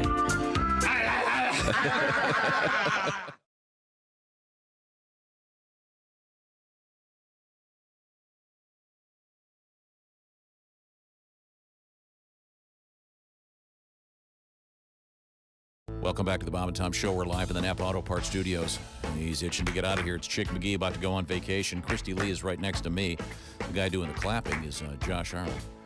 It's the Bob and Tom dance. I'm glad that we're back. I just suffered through 6 minutes of Josh and Christy shopping for candles. No, we weren't. You weren't even paying attention. Yes, and then Josh goes, "I've got a coupon." No, we were looking for an avocado tool. Yes. New tool. Tool. You know what? Oh, I'm yes. sorry. We do did. have a coupon, and what's wrong with that? He goes, "I'm going to go to Bed Bath & Beyond today because I have a coupon," and he'll get a coupon. I'm going to get candles and an avocado tool. Yep.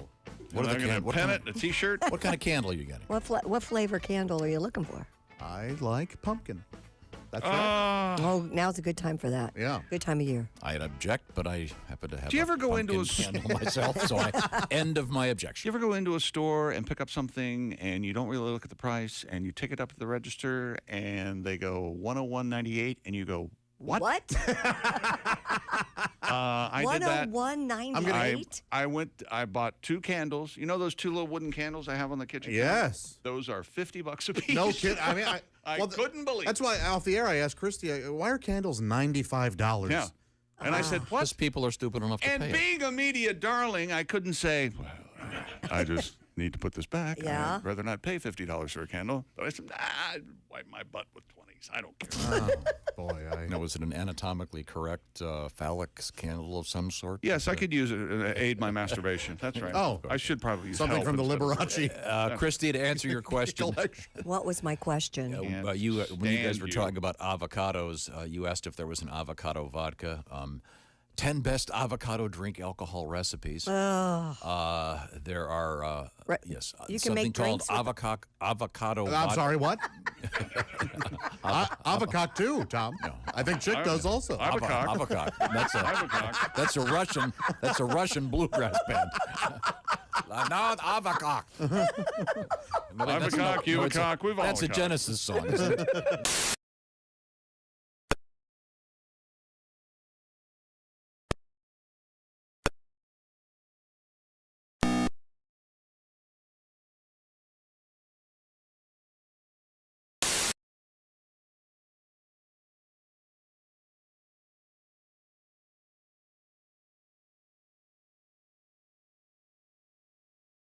Credit options.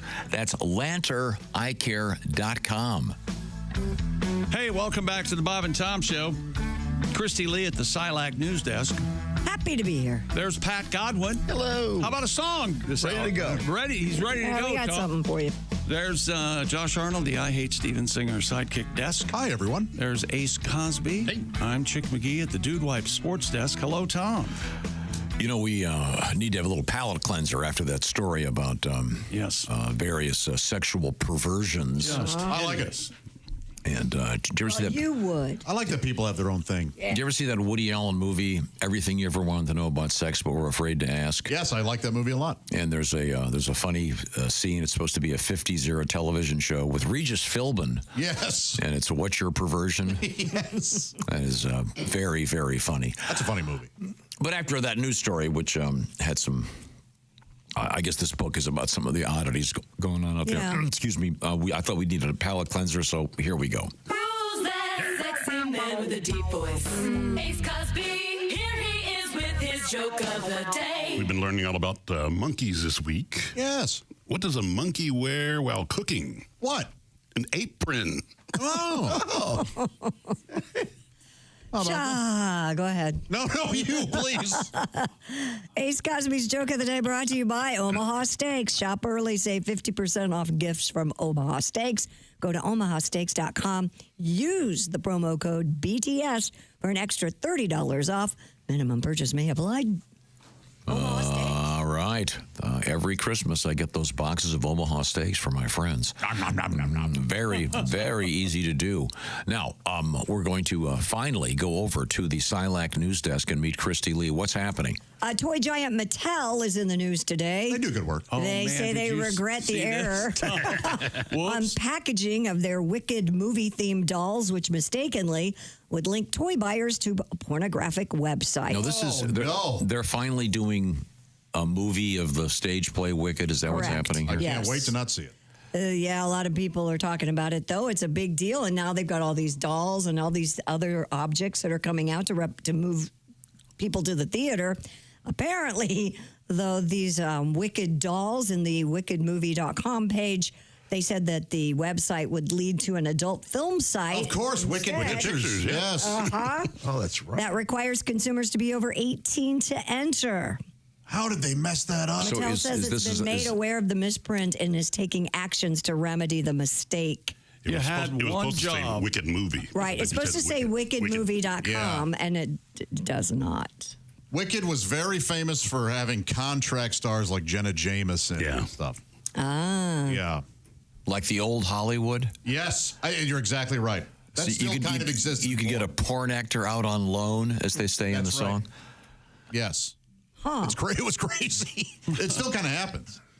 Yeah, well, anyway. Whoops. That's a major mistake.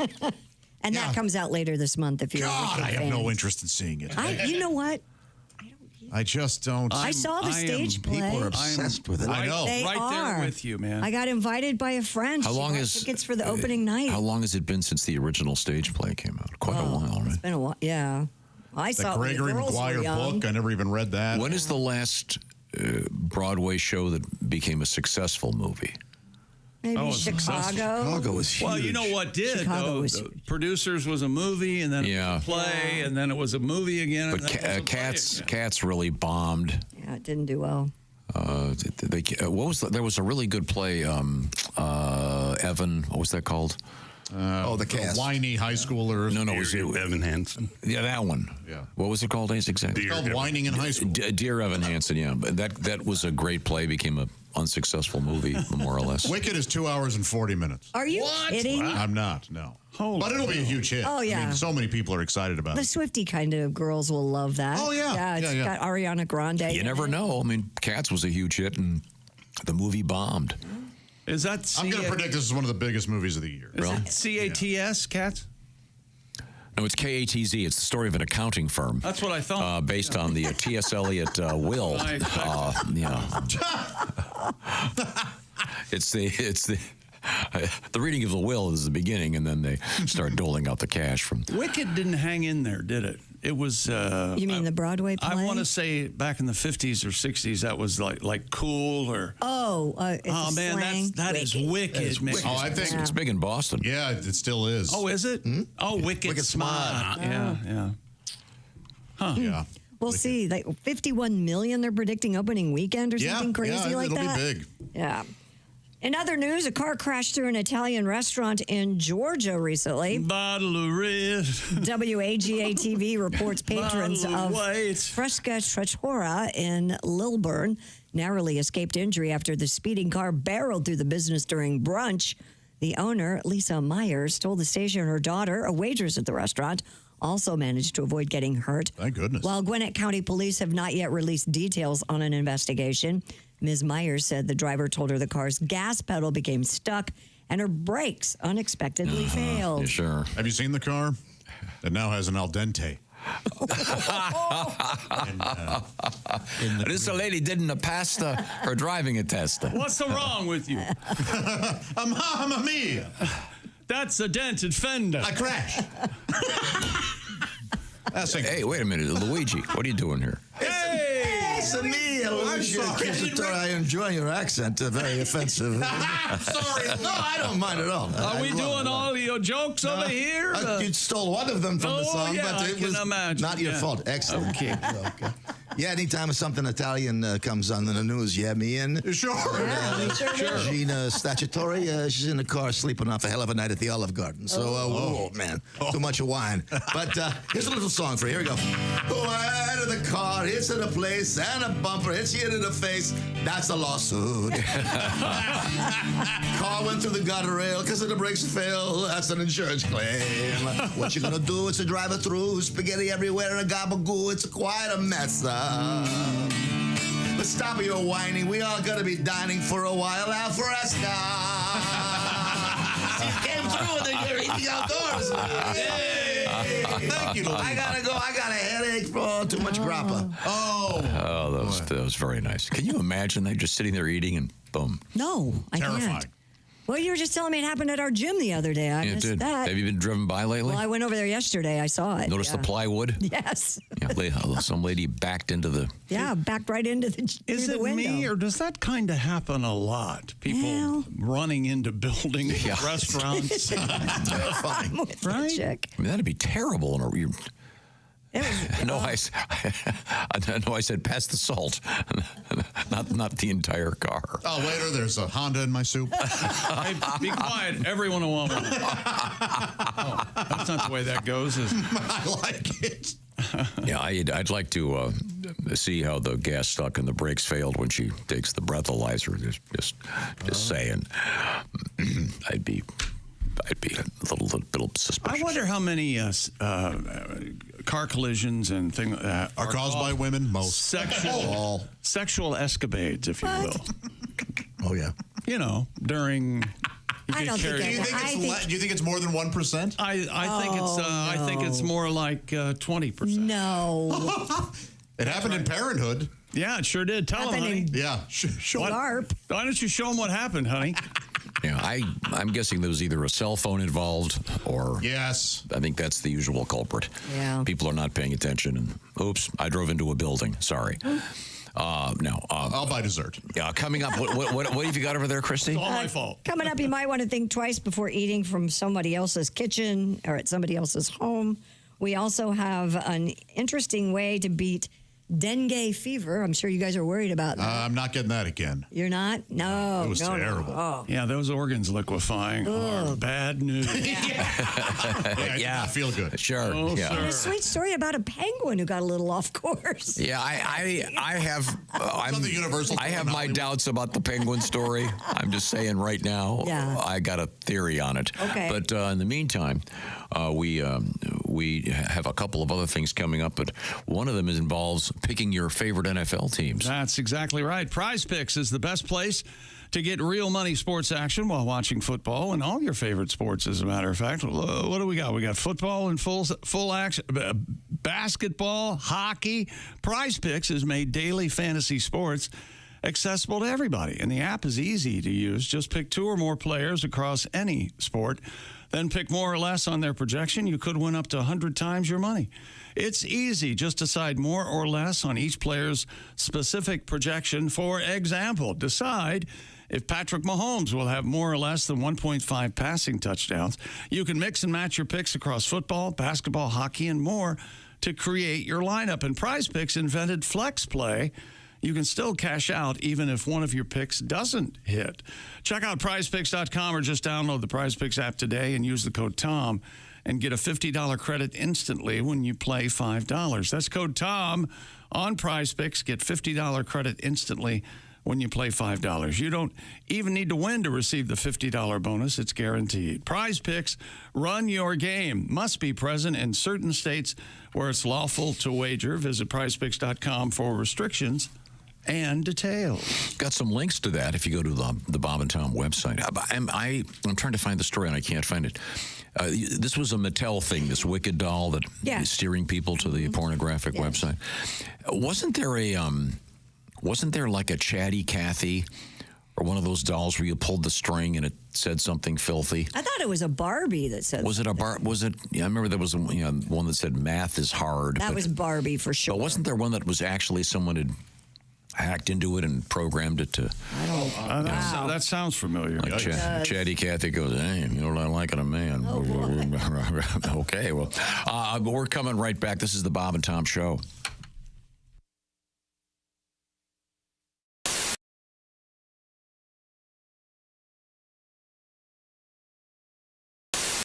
All right, where's my big bowl? Hey, Josh, new orange insoles are in with that deep heel cup. You should see how deep this heel cup is. Deep heel cup, you say?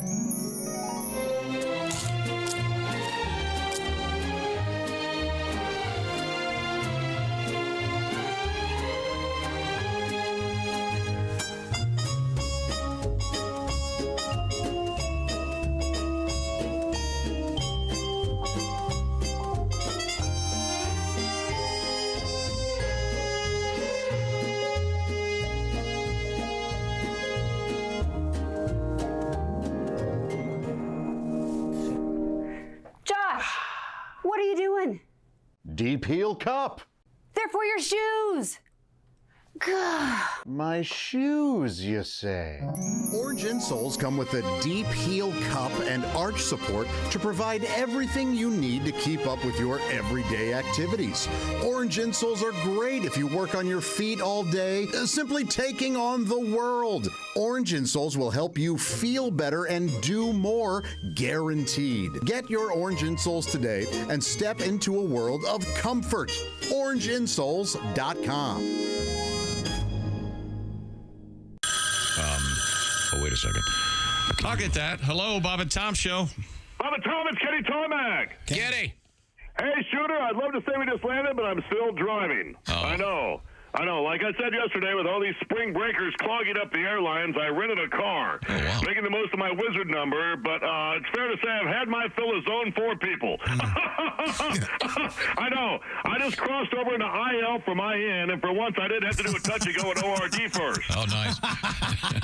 I'm at a truck stop, and like most road dogs, I had to re-up on my supply of sugar-free Celsius and veggie straws, and I'd be giving anything to be in the Sky Club about right now, but unfortunately, my rental car has a nail in the tire.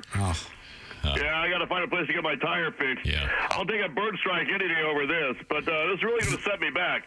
Bob and Tom, hang on a sec. Let me ask this trucker if he knows a place to get my flat fixed around here. Okay. Excuse me, sir. I found myself in a predicament. My right front is low. Picked up a nail. Would you happen to know a reputable tire place around these parts? Oh, you've definitely got yourself a flat there. That's going to turn into a roll down occasion. Probably won't attend to it. That's why I roll on Goodyear tires. I don't use those commie brands. I wouldn't put those on a moped, but if you can make it up to Pete's Tire Center, you're only 2 miles away. I think it sounds good. Yeah, I'll try to find Pete. What you want to do is take a left out of here. You're going to go maybe a mile and a half on the south side of the road. You're going to see a sign for Joe Gin Spa. Now, if you can't make it all the way to Pete's, be sure to stop in there. Hey, Todd, I've got to take this. I got to call on my burner. They may not fix your flat at Joe Gin's, but you're going to feel like they did. Here, I've got a gift card that's got $40 left on it. I haven't been in almost a year on account of my cholesterol being what it is. When you get there, ask for Lou. Tell her you'll pass on the table sign, but you still wanted to take a look at your undercarriage. Hey, gang, looks like this might take a while. Let's circle back and reload for tomorrow. We just landed. Okay, thanks. I'm right here. My God. Do break the dating rules, according to Glamour magazine. So have sex on the first date? It says if you had a great time and want to call him first, go ahead. No. What? No. I disagree with that. Okay. Really? We have a new ringtone that I think is going to be available on the Bob and Tom website. What does it sound like? Is that right? Play it. Here's what it Can I sounds hear like. it? Yeah. Go ahead. I'm not wearing panties. There you go. Oh, it must be my mom. I'm not wearing panties. Oh, Mom, come on. I'm not wearing panties. I can't answer the Will somebody get I'm not wearing panties. Hold on, I'll get it. Hello? Ah, yes. Oh, electronics. Oh, Isn't you it set cool? me right up. It's all this cool digital stuff. Fun. Fell right in your trap, didn't I? Oh, Once yeah. again. Okay, once again, Oh, Glamour. wait a minute. I'm not wearing panties. And? Unbelievable. Oh, yeah. Don't drink a lot. Yeah, that's a good one. Well, yeah, you know what's going to happen. Uh-huh. Yeah, because then Hello? you're going to break all the other rules. Yeah, you are. Come on. You're not going to be wearing panties, and you're going to be having sex on the first date. That's all. Wow, is that what? Yeah. Wow, do not give Christy a drink. So, God in other forbid you words- do what you want. Yeah. So what you're saying is go to the bartender, give him $50. Yeah. And And then you'll be calling him after. You know what Han always says? Keep a drink in her hand. There you go. now, do you take phone calls when you're on a date? Oh, yeah, I bet you do, because that exhibits that you don't care. No, I leave the phone in case the kids call. I leave the phone there. You know, but it I might don't be an take emergency. Oh, and if they call, I guess they wouldn't have that ring. Sorry. Oh, hang on. calls. I'm not wearing panties. It's my kids. Hang on. That would not be on her own phone. Hang on just a second. I'm not wearing panties. Oh, it's my priest. Hang on just a second. It is not. You wouldn't have it on your own phone. I'm going back on vacation. You know you should. I'll be here Oh, wait a tomorrow. minute. I'm not wearing panties. My mother. Hang on just a second. Hold on a Oh, second. that's not me. That's my phone. Chick stole my phone and put that on as Yeah. the ring. I'm getting punked right now. Okay. I've got tears in my eyes.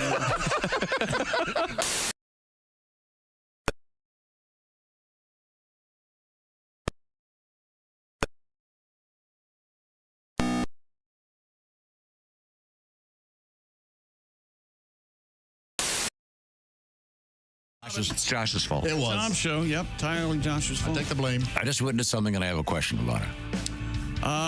Okay, go ahead. Okay, this is Tom speaking. Thank you very much. That's Chick McGee across the way at the Dude Wipe Sports Desk. Miss Christy Lee is right there at the Silac news desk. And, of course, Josh Arnold is at Sidekick Headquarters. And Sidekick Headquarters, of course, are brought to you by Steven Singer Jewelers. I'm going to remind you real quick, go to bobandtom.com/contest because you could win that $500 gift certificate from Steven Singer Jewelers. You got to pick all the winners this week. Go for it. Get those entries in prior to the beginning of the Thursday night game. Now, Josh, you were just talking to Mr. Oske in the green room. Yes, sir. You're having a conversation. It was interesting, and I enjoyed it very much. I listened to part of it. But, you were eavesdropping. No, I was making coffee. And yes, but it was fun. We were talking about, in any event, as you were departing, you were walking in here, and I was behind you, and Jeff was he had to go the other way. And you started to talk about something, and you kept going, and he'd already exited. And then, so what is your standard policy? Once you realize that he is no longer within earshot, and I noticed you kept going. Christy, like you're at your house with your husband, and he starts saying something, and you start run off. Does he just mid-sentence, I've done that before, yeah. Or do you just keep going just in case? No. A lot of times I'll stop because here our brains are all going 100 miles per hour, and we often have other things to do. And sometimes you realize, I I have to do this before we go back on the air or whatever. So I just assumed Jeff may have had something he had to get done during the show. So it wasn't a lack of interest in your. Sometimes I do go, oh, you know what? I would have walked away too. Because it was pretty boring. Oh yeah, it was actually quite interesting. Now, we have a story that is really bothering me today. Oh no! It's about butter. But you're a big fan. I am a huge fan of butter, and I always dairy. I applaud all the folks working hard. You talk about hard work. Go to a dairy farm for a while, and you'll go, wait a minute, my job is easy. That's all mechanized now. No, it's The FDA has announced nearly 80,000 pounds of Costco's Kirkland Signature butter was recalled when the FDA discovered that the packages of Kirkland butter do not contain the necessary contains milk allergy statement. Oh, okay. Despite cream being listed as an ingredient. How stupid do you have to be? Consumers who are not allergic to dairy can keep using the butter, by the way. You don't have to take it back. They're just recalling product that hasn't been 80,000 pounds of butter. Yikes. I mean, is anyone dumb enough? If it says cream on it and it's butter, isn't it obvious that it's a dairy product? You can easily sue. That's the problem. Yep. We're a sue-happy society, boy. I don't know. No, I agree with you. Instead of recalling it, couldn't they have just had stickers made saying, "This is butter, you idiot. It's made with milk products and dairy." I bet they just recall it, repackage it, send it back out. I'm not sure they can. Why? Yeah, you would hope they wouldn't even have to repackage it. They would just... Couldn't they just put a sticker? Just grab a Sharpie? Yeah. I like the sticker idea. But those can come off. So I would think... Well... Yeah, I know. But that is the easiest way. I mean, really. But people would go... If I were the judge and someone came in, well, I bought this butter and then my allergy killed me. Good. Now, where's your lawyer? I want to kill him, too. You're a moron. Yeah, I get it. My milkshake has milk in it. Well, then you should die. You're so stupid. You go to any grocery store right now, how many butters you're going to find that have no dairy? Quite a few. But they can't call them. They're not called butter. I bet there's something out there it's called... margarine or oleo, or I can't believe it's not butter. I'm surprised they're allowed to use the name. I don't know. It just seems pretty obvious to me. It is obvious, but... I think we're becoming a nation of pussies. They're not going to... You moron. No, I've never heard a more salient point than what... No, look, thin the herd. If you're that stupid, you deserve to die. I have some painful seizures in a crowd. This is what they're trying to avoid. A new survey indicates that you might want to think twice before eating from someone else's kitchen. The poll of 2,000 adults found 1 in 6 admitted to serving food to guests that had been dropped on the floor. Come on. Can any of you recall ever doing that? No. Yeah, nor can I. Nearly 30% said they'd tasted food with a spoon that they were cooking with and put the same spoon back into the cooking pot. Oh, everybody does that. Heat kills it. That's disgusting. Oh, everybody does that. Come on. 30% said they knowingly served food that was past its sell-by date. I've done that. Well, those sell-by dates are also... That's just a suggestion. And they're... Do you not pay attention to sell-by dates? Or how far... A lot of them are... how far who past... nails it? Milk nails it. Well, you're right. Yeah, you're right. A lot of them, they're forced to put them on there. It's like the butter thing. How far past do you go? 3 days? 5 Depends days? what it is. A year? I've slowly been eating more, like... 5 years ago, I started eating food that had been 2 days expired. And then 4 years, and then I would go to a week, and then 3 weeks, so that when the nuclear bombs do go off, I can eat anything out there. You'll be all set. I have trained my body to eat raw rabbit if I have to. What is the, and I'll direct this at someone else because you'll think I'm trying to make fun of you. Did you say raw rabbit? That's right. Ace, you're a big pizza guy. What's the refrigerator life of, say, a pizza, sausage mushroom pizza, cold pizza in the fridge? You mean already cooked or frozen? Yeah, leftover. Sorry. They say 3 days. Yeah, I'm going. I actually last Saturday I made my DiGiorno Thanksgiving pizza.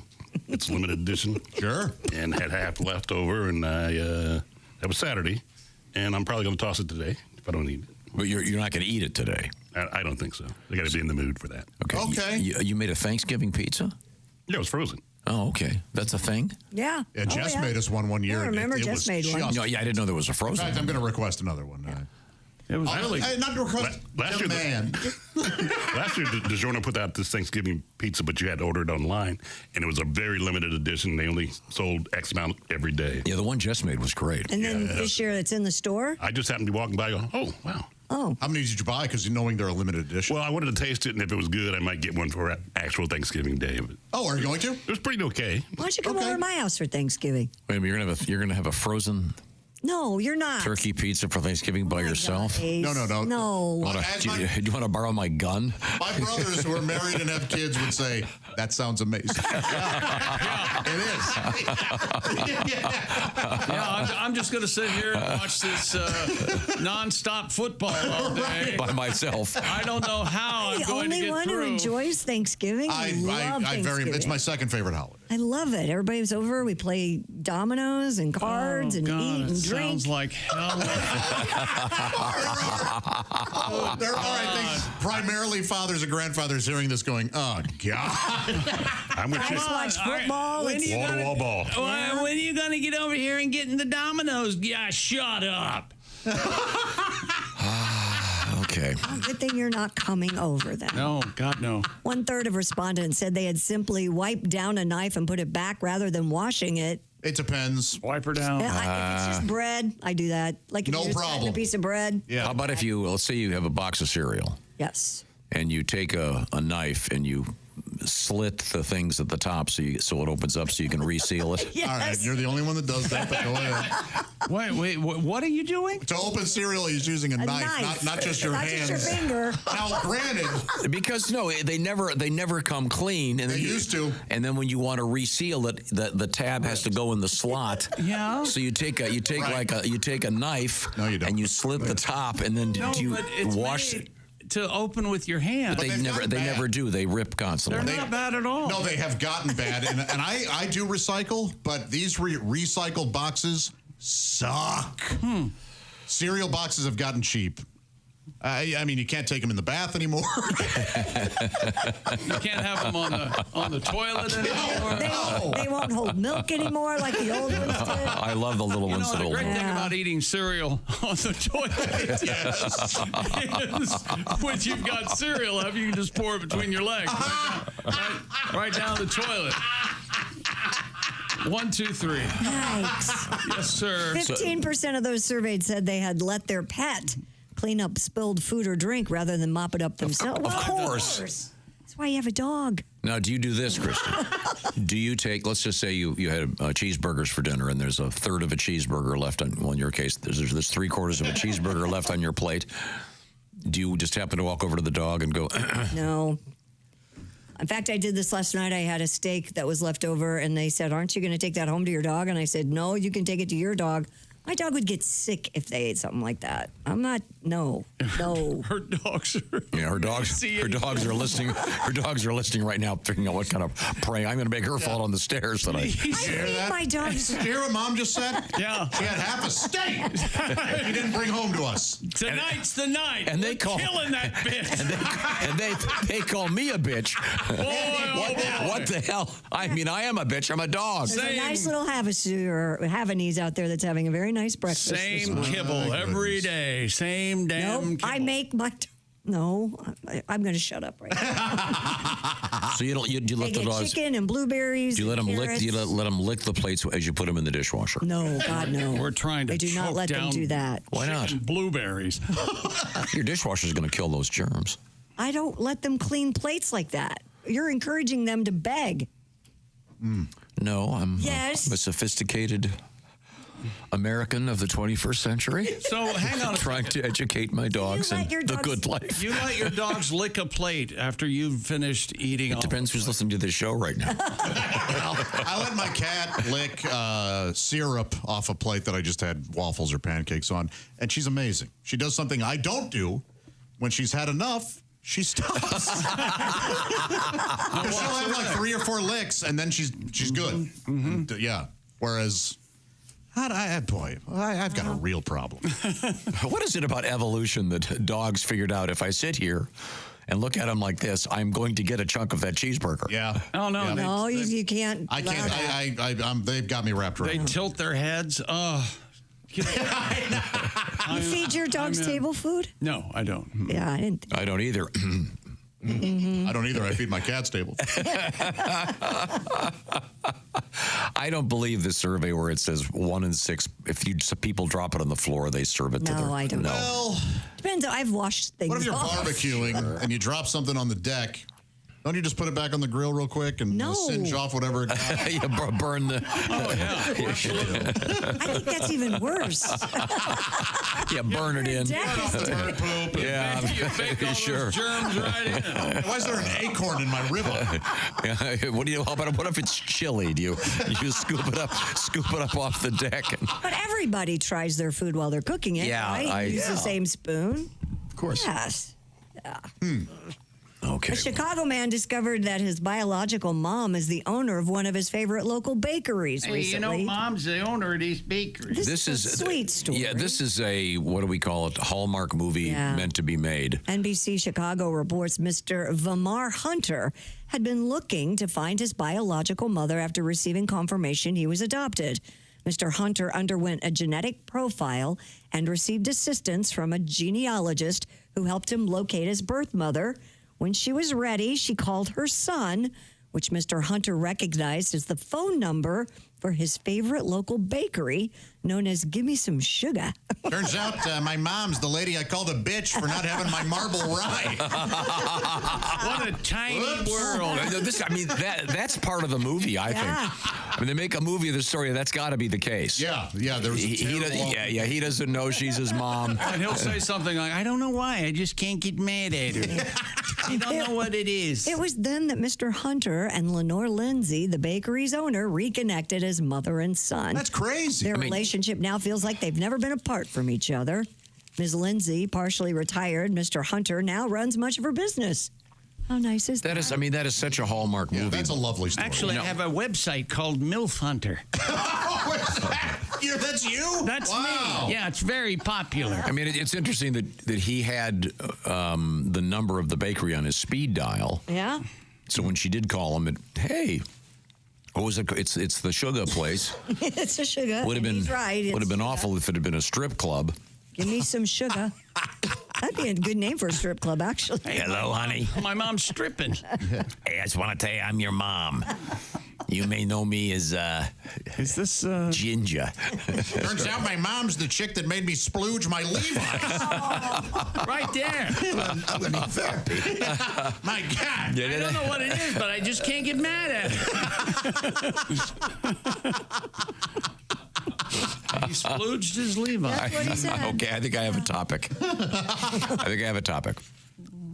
What's the most embarrassing phone number you have on speed dial? Oh.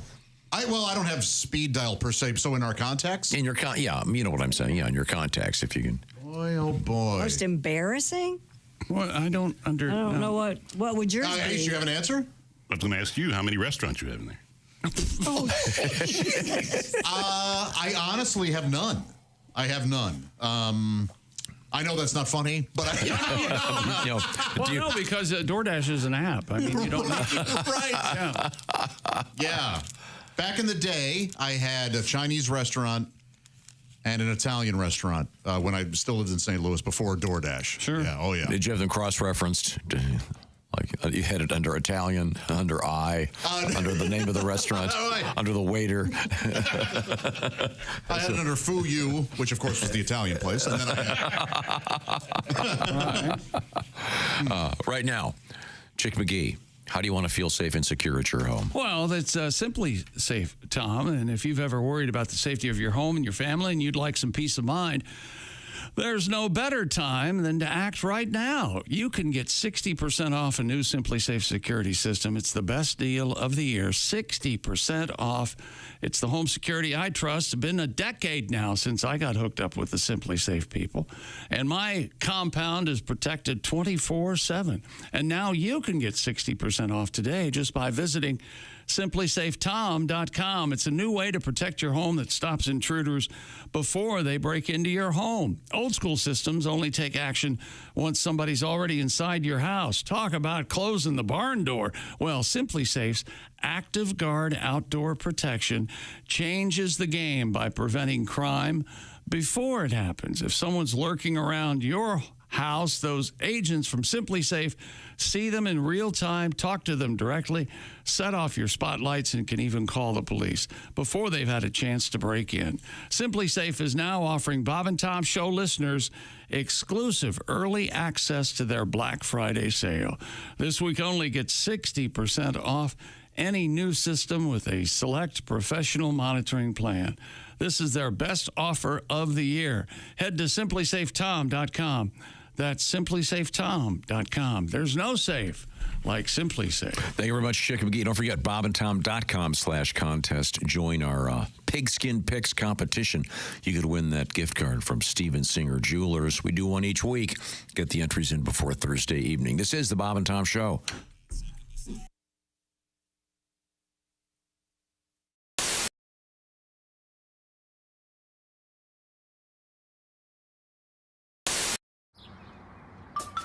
Is that Chick McGee?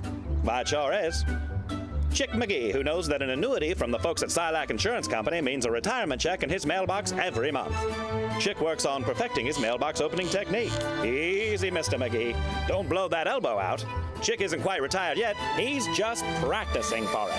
Because one day, Mailbox McGee will be taking his retirement the easy way. SILACINS.com. Silac Insurance Company. The telephone. I believe we have the author of the Big Butter Jesus song, Haywood Banks. That is correct. Hi, Haywood. How are you? Good. No. Sure, you've been up all night. You know, somebody called me at 2:30 in the morning. Hey, did you know that Big Butterburn does? Yeah. Couldn't you call me at like 9? Mm-hmm. Well, I know that we spoke yesterday, and I know that you had hundreds of phone calls. Unbelievable. Well, and we also were talking, and you have written a new verse. I have a new verse. Now, I ask, is it going to be possible for you to play it over the phone? You can dare ask, yeah. I'm anticipating the dropping of a phone. Do you have the phone crooked in your shoulder? Some lyrics. I will rest it on the arm of the chair here. All right. Okay, well, give us a test. Okay. Put it down and then come back.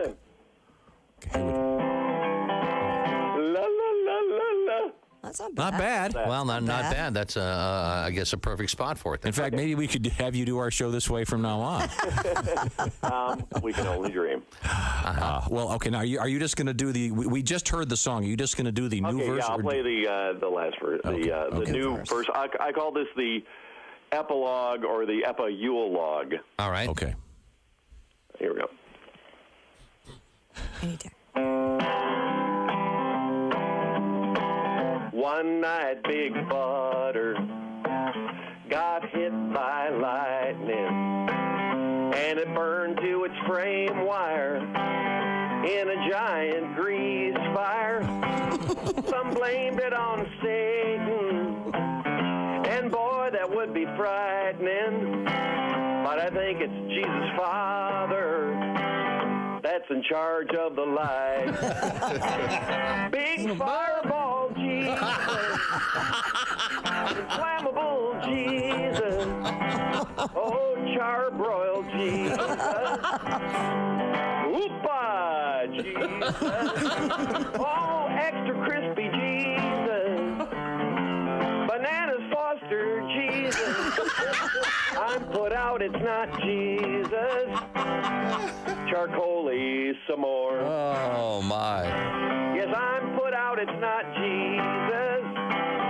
Charcoal-y some more. When you become a Bob and Tom VIP member, you get more and less. Wait, what? Which one is it? More or less? It's both. VIP members get more stuff to hear and less commercials to not hear. So Bob and Tom VIP is a good deal? Yeah.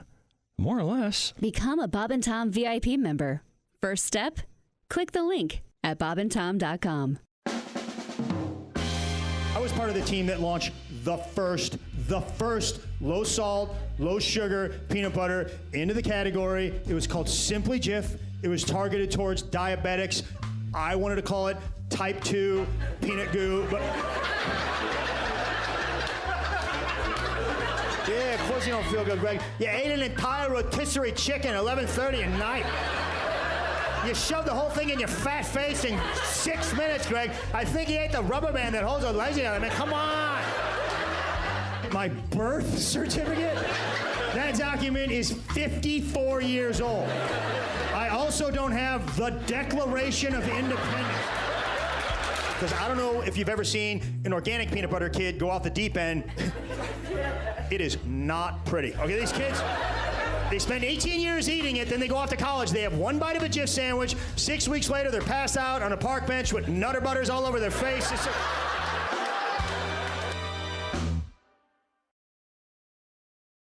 That's why you're single. That's all. What? Are we? Wait a minute. I'm sorry. We're back live. Back with that. Not your tongue. He was talking about me because I went like this. No. I'll tell you what it was. You see, you're not even aware of what you just did. Welcome back to the Bob and Tom Show. We're live in the Napa Auto Parts Studios. Coming up, our interview with Donald Fagen. You're from so Steely Dan. stupid. You don't know what you're saying. No, we're trying to make conversation. Just before the mic's open, Josh goes, "Hey, my toilet seat's on the way." Yeah, that's right. He's excited about it. Right. It was something we had discussed. Did you hear what Tom said? We were trying to make conversation. Tom doesn't He didn't have speak a word conversations. during that break. They Doesn't kept say his anything. headphones They on. invented the phrase, he talks at me. You, yes. I thought it was. I mean, Josh. Okay, you're on a first date. Let's just say, and there's some nice music in the background. You're at a nice restaurant, and the waiter comes up. You order some sort of cocktail, I assume. What's your beverage of choice? I might have a tequila and a beer. Together? Beer. Sure, there you go. Beer and shot. Why not? As you can What see, he's thinking is, here, you don't look like an alcoholic. That's what he's thinking. Oh, no, I think he looks like one. And then farthest from the truth, but go ahead. And then this young lady orders something, and then you say, as a conversation starter, "Hey, my new toilet seats, I just got a thing from Amazon. It's on the way." And then she goes, Yeah, I'm sure that's what you would do. Waiter, could I get an Uber? I've got to get out of here. I have a thing. My God, the way your brain operates. I know, it's amazing, Fascinating. isn't it? So your new toilet seat, something you want to tell us why? Well, we were talking because I'm tired of my vacuum cleaner, and Christy and I were talking about vacuum, and I'm going to order the one she has. Yeah, you're replacing your vacuum. I love my I'm vacuum. tired of mine. And so to enter the conversation, you said, "Wow, that's really interesting. Hey, my toilet seat's on the way." Because the other day I mentioned that I broke about it. Josh, I love you, but I think he might be right. Fair enough. I'm just saying it's kind of a conversation killer, really. I knew we only had 4 seconds left in the break. It's kind of a funny thing. I thought I would. Yes. You know what? I thought I was bringing up a topic that you would enjoy. No, I get Josh. I know what he was trying to do. Okay, sir, I didn't understand. I hate you. Let's log it on to Q95.com for Thankful Foul. What the? Welcome back to the Bob and Tom Show. Oh, look at this. Here we go. This just in from Chicago. I know. That's Chicago. You okay? Yes, I'm waiting for the news bulletin. Bears head coach Matt Eberflus. Bears interim head coach Matt Eberflus promised he would evaluate his staff following the team's 19-3 loss to the Patriots. And today, change did happen. According to CBS Sports NFL insider John Jones, the Bears have fired offensive coordinator Shane Waldron. And passing game coordinator Thomas Brown is expected to take over as the offensive coordinator. For now, I need air. Matt Eberflus has... Matt Eberflus still I'm with you, Tom. Thank goodness. Yeah, geez. That'll turn it around. I'm just glad we found out about that now and not, I don't know, later in the day. Yeah, because I'm gonna remember where I was when I found out that Eberfloss, whatever the hell this guy's name is. Oh, boy. Okay, great. Thank you, Chick. I was very informed. Yeah, I'm fascinated. Look, here's the thing. I'm going to stab somebody. I'm not sure which one of you clowns it's going to be. I'm afraid to play along in their side. They fired the offensive coordinator. Oh, my God. This is big news. Ah, boy. I know. They broke the sound barrier. And thank you. This is big news. Yeah, well, I bet the guys at the Still sports book and knocking at the sarcastic door. Sports book in Vegas are probably just panicking. Now, you wait and see. When you go and listen to watch your, whatever you watch to make the sound informed on sports, they'll be talking about this. Okay. And you'll go, Chick told me about that. Well, Greeny had it first. Damn. Yeah. Nice dig, Ace. You got him. I'm sorry. What time is it? Cut to the quick. Where am I? Oh, it's this time.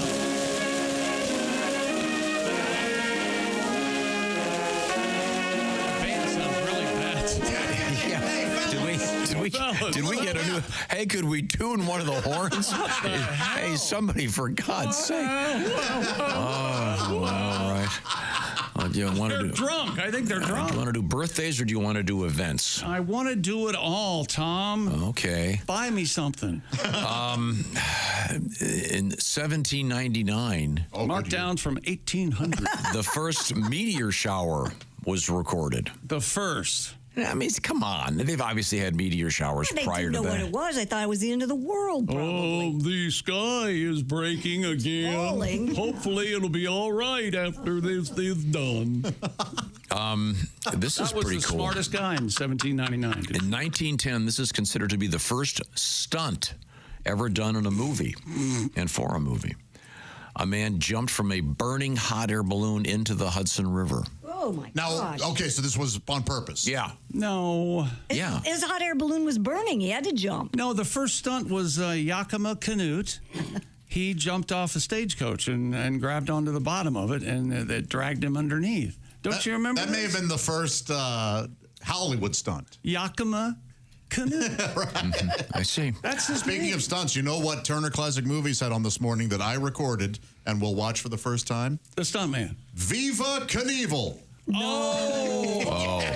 Yes. You're going to go home and watch that because you're the head honcho of your hacienda. That's right. You're damn right. 1 star. Yeah. But it still plays himself. Yeah. It is genuinely terrible. It has to be. And And isn't, there's some good actors in it, though. Dabney Coleman, yeah. Leslie Nielsen. Yep. Leslie Nielsen. I've never seen it, so I will watch it. Truly awful. Look at the chart. In any event, obviously that was done in 1910, so that was done for a silent movie, so you couldn't hear the guy screaming as he his flesh went into the Hudson River probably wasn't quite as polluted as it is now, but I bet it wasn't great either. And here, Cleveland, Lake Erie, good old boys. Buzz Aldrin on this date in 66 took the first what's considered space selfie while on a Gemini mission, rather. No, it's Gemini. Mr. Kubrick, is this pose okay? Yeah. Oh, that's very funny. Happy birthday, 1929, Grace Kelly. Beautiful woman. Anyone remember the names of her kids? Igor and Pippa. That's Prince Albert. Yes. Slappy and Princess Monaco. Slappy. Princess, sorry. Oh, Princess Stephanie. Yeah, she's very pretty. Stephanie was, she was big, right? She was a heavy honey, right? Princess, no. One of them was a heavy, big gal. Charles Manson was born on this date in 1934. I do not wish happy birthday to me, man. I have a standing policy. If you have a swastika on your head, I'm out. Well, he's dead anyway. Boy, that's just for starters. What a mad. Check your favorite Al Michaels, born in this date in 1944. Happy birthday to me. Well, I'm going to celebrate with Kermit. And he never eats vegetables, famously. What? Yeah, that's true. I hate him. He's just that. Back me up on this. Yes, he does. He does not eat any vegetables and never has eaten one. Man. You know the hardest part about it? Yeah, okay, never mind. I'm so Get sorry. the stalks apart? Oh, God. Sure. Yeah, okay. Happy birthday to the great songwriter Neil Young, singer, rock and roll. Happy birthday to me. Born in 1945, so he's officially an old man. I sure hate America. We know. Yeah, you're Canadian, all right? I'm married to He's a mermaid. American now. Have you heard Beck's version of Old Man? It's pretty good. You might want to check I love Neil's songs. It's great. Okay. Happy birthday, Sammy Sosa. born in the state in 1968. Always mediocre. Oh, and is he still getting whiter by the minute? Yes. Looks pretty weird. Okay, Yes, very good. Looks very, very odd. And one of your favorites, Ryan Gosling, born in the state in 1980, chick. Goose. Okay, thank you very much. My man. Tomorrow, we're going to get to some of those stories we teased today because there's some really good ones out there that we'll... We're going to go do sports twice as long.